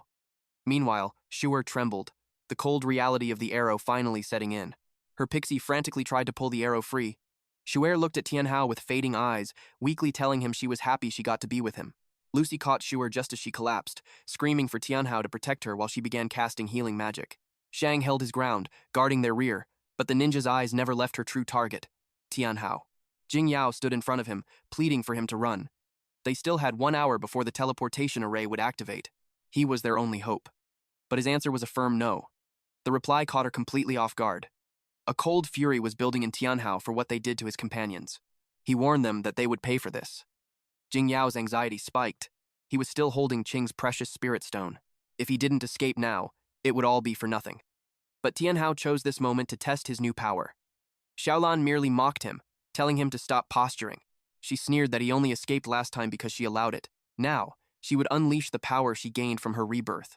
Terrifying energy gathered around her. Before erupting in a deadly volley of arrows, Tianhao shoved Jing Yao to safety. Xiaolan was utterly confident. This attack was leagues above her last. But her pride was her downfall. In a shocking move, the demon slime caught the arrow and swallowed it whole. It had learned a new skill, Elemental Devour. Vile purple energy surged from the demon slime's form. Tianhao's voice was ice. Harm my companions, and you will pay the price. He commanded the demon slime to activate its dissolution field. Instantly, the slime melted, spreading across the ground like a shadow. Xiaolan stared, utterly bewildered. The female ninja sensed the imminent danger. She leaped away as the liquid mass expanded. But Xiaolan wasn't fast enough. She was dragged down into the mire, consumed in an instant. The female ninja's kusarigama clattered to the floor. With the ground now a death trap, she landed on the tip of her own weapon. Tianhao gave the order. Dissolution field. Digest. Xiaolan's screams echoed, begging Morang for a salvation that would never come. Her skin withered away, until only bones remained. The female ninja coldly called her useless. Meanwhile, the demon slime savored its gruesome meal. Jing Yao was completely stunned. Tianhao was only level 21, yet he had unleashed such a terrifying power. How could he command such strength? Once the ground was solid again, the female ninja retreated. She recalled her weapon with a flick of her wrist, then settled into a deadly combat stance. 2 kusarigama materialized in her hands. She expertly merged them into one. The change in her eyes was immediate and chilling. Jing Yao frowned, sensing something was terribly wrong. Inky black wings burst from the ninja's back. She warned them that escape was impossible. All who dare to defy me, she declared, shall perish. Tianhao didn't hesitate, ordering the slime to use its dissolution field again. Once more, it melted into an expanding puddle of death. The female ninja sneered. You are about to learn the meaning of true hell. Yet, even she seemed uneasy. She slammed her weapon into the ground, summoning lightning from a blackened sky. The very earth cracked open. A gate to hell itself split the ground apart. Tianhao was overwhelmed by the sheer chaos. The slime began to fall from the sky, reverting to her true form in midair. Luckily, the unicorn was there to catch her. Tianhao rushed to their side. The slime whispered a soft apology, but the unicorn stepped forward, offering to take her place in the fight. Tianhao hesitated, and the unicorn saw the doubt in his eyes. At that moment, the female ninja switched her target. Her bloodlust was once for Tianhao, but now, her killing gaze fell upon Shen. Behind him stood Lucy and Shu, defenseless. She pointed a condemning finger at them. Now, you will go to hell. Shen calmly replied. A sword can cut iron, but it can also sever the soul. She unleashed her devastating attack. A brilliant blue blast of energy tore forward, ripping through everything in its path. Shen was caught off guard for a mere second, but his warrior spirit ignited. His arms became a blur, deflecting the lethal strike. The female ninja clicked her tongue, impressed by his resilience. Then, her eyes widened in surprise. Shen activated his ultimate technique, Sword of the Heart, Phantom Swift Slash. In the blink of an eye, he was gone. The distance between them vanished instantly. Hope surged in Lucy and Jing Yao, until they saw the female ninja, completely unharmed. The ninja mocked his technique. Nothing more than an amateur's trick. Then she seized Shen by the neck. He coughed up blood, his consciousness fading. She flung him aside like trash. The time for games was over. But she underestimated Tianhao, who attacked without hesitation. He commanded the unicorn to strike with Rainbow Horn. In a flash, the unicorn was upon her. She effortlessly knocked the horn aside with her weapon. Enough! She roared. I am finished playing. With overwhelming force, she slammed the unicorn away. The unicorn crashed to the ground beside Tianhao. Jing Yao screamed for him to run. It will be too late if you stay. But Tianhao refused to abandon his comrades. He still had his shadow army and the Purgatory Spirit Cube, but she shot down his hope. Those attacks can't even scratch her defenses. The unicorn urged him, use demonic sacrifice, on me. He hesitated, seeing her severe injuries, but she pleaded, trust me. He finally, reluctantly, agreed. He activated Demonic Scarifice. A blood-red magic circle engulfed them. Crimson marks spread across the unicorn's body as her eyes burned with hellish light. When she next stepped forward, the very ground shattered beneath her hoof. She had transformed into a demonic frost unicorn, level 10, with 3,500 hit points, 120 attack, 100 agility, and 15 defense. Her new skills were terrifying. Demonic Rainbow Horn and Frost Embrace. Frost Embrace unleashed the burning ice from the 8th hell itself, inflicting both frostbite and searing burns. The female ninja sneered. Just another fool overestimating her own strength. She prepared to end it all. But something moved faster than sight, leaving only a streak of pure light. She sensed it, but it was already too late. Her weapon disintegrated into dust before she could even react. She felt a chilling presence. The unicorn was standing right behind her. Tianhao realized the incredible power she now wielded. He gave the command, "Keep using Demonic Rainbow Horn. Don't give her a single moment to recover." She acknowledged her master's will and lunged. The female ninja's face twisted in panic as the unicorn closed in. The Demonic Rainbow Horn struck its mark. Absolute terror filled her eyes. A gaping hole was torn through her chest, and she collapsed, her life extinguished. The unicorn looked down at her fallen enemy. After confirming she was truly dead, she called out happily and ran back towards her master. But Tianhao's face was pale with horror as he screamed, "Look behind you!" Strange, glowing inscriptions erupted from the female ninja's body. They wrapped around her corpse as a blinding pillar of light shot from her chest. The beam pierced the heavens with overwhelming power. The sky itself grew dark. A voice echoed from beyond the clouds, declaring the female ninja had made a contract, one that allowed her to reincarnate through the cycle of rebirth. Her eyes snapped open. She regained control of her restored body and spread her wings once more. Everyone watched in utter horror. She looked down upon them with absolute contempt. "It is impossible," she declared, "to kill me." Tianhao knew he had to act fast, or Jing Yao and Shu would be in grave danger. Since killing her was not an option, he had to find another way. "I have a plan," he told the unicorn. The female ninja mocked him. "What could a mortal like you possibly do?" Tianhao and the unicorn watched her every move. He then activated Voice from Hell. A deafening shriek erupted from him. Our main character was clearly being harmed by his own attack. He knew they couldn't hold out for long. Suddenly, the slime appeared before the unicorn. She offered her support, helping her prepare for a final charge. The unicorn nodded in understanding. Slime coated her body and legs, boosting her speed beyond its limits. She rocketed towards the female ninja, and then she vanished. The ninja instinctively looked up into the sky. To her utter shock, she was suddenly restrained from behind model. Tianhao roared a command to the unicorn. "Frost Embrace!" A wave of absolute zero poured from her mouth, instantly encasing the ninja in a tomb of ice. Moments later, the ice exploded outwards, taking more than half of the ninja's body with it. The unicorn could only watch the devastating result. The enemy's legs finally gave out. Looking completely drained, she whispered a final report to her master that it was over. Just then, a system notification appeared. They had completed the hidden quest. Black Abyss, Burial Grounds. Everyone froze as the evaluation screen appeared. The system began calculating the results. The Abyss difficulty was rated Nightmare level, granting double rewards. They also received a first clear bonus, and a time bonus for finishing in 16 hours and 45 minutes. After the evaluation, the system announced a hidden piece of equipment would drop, but Tianhao ignored the legendary rewards. He had only one request: return to the city so he could save his friends. Qing, Shu, and Shang had all gone past their limits.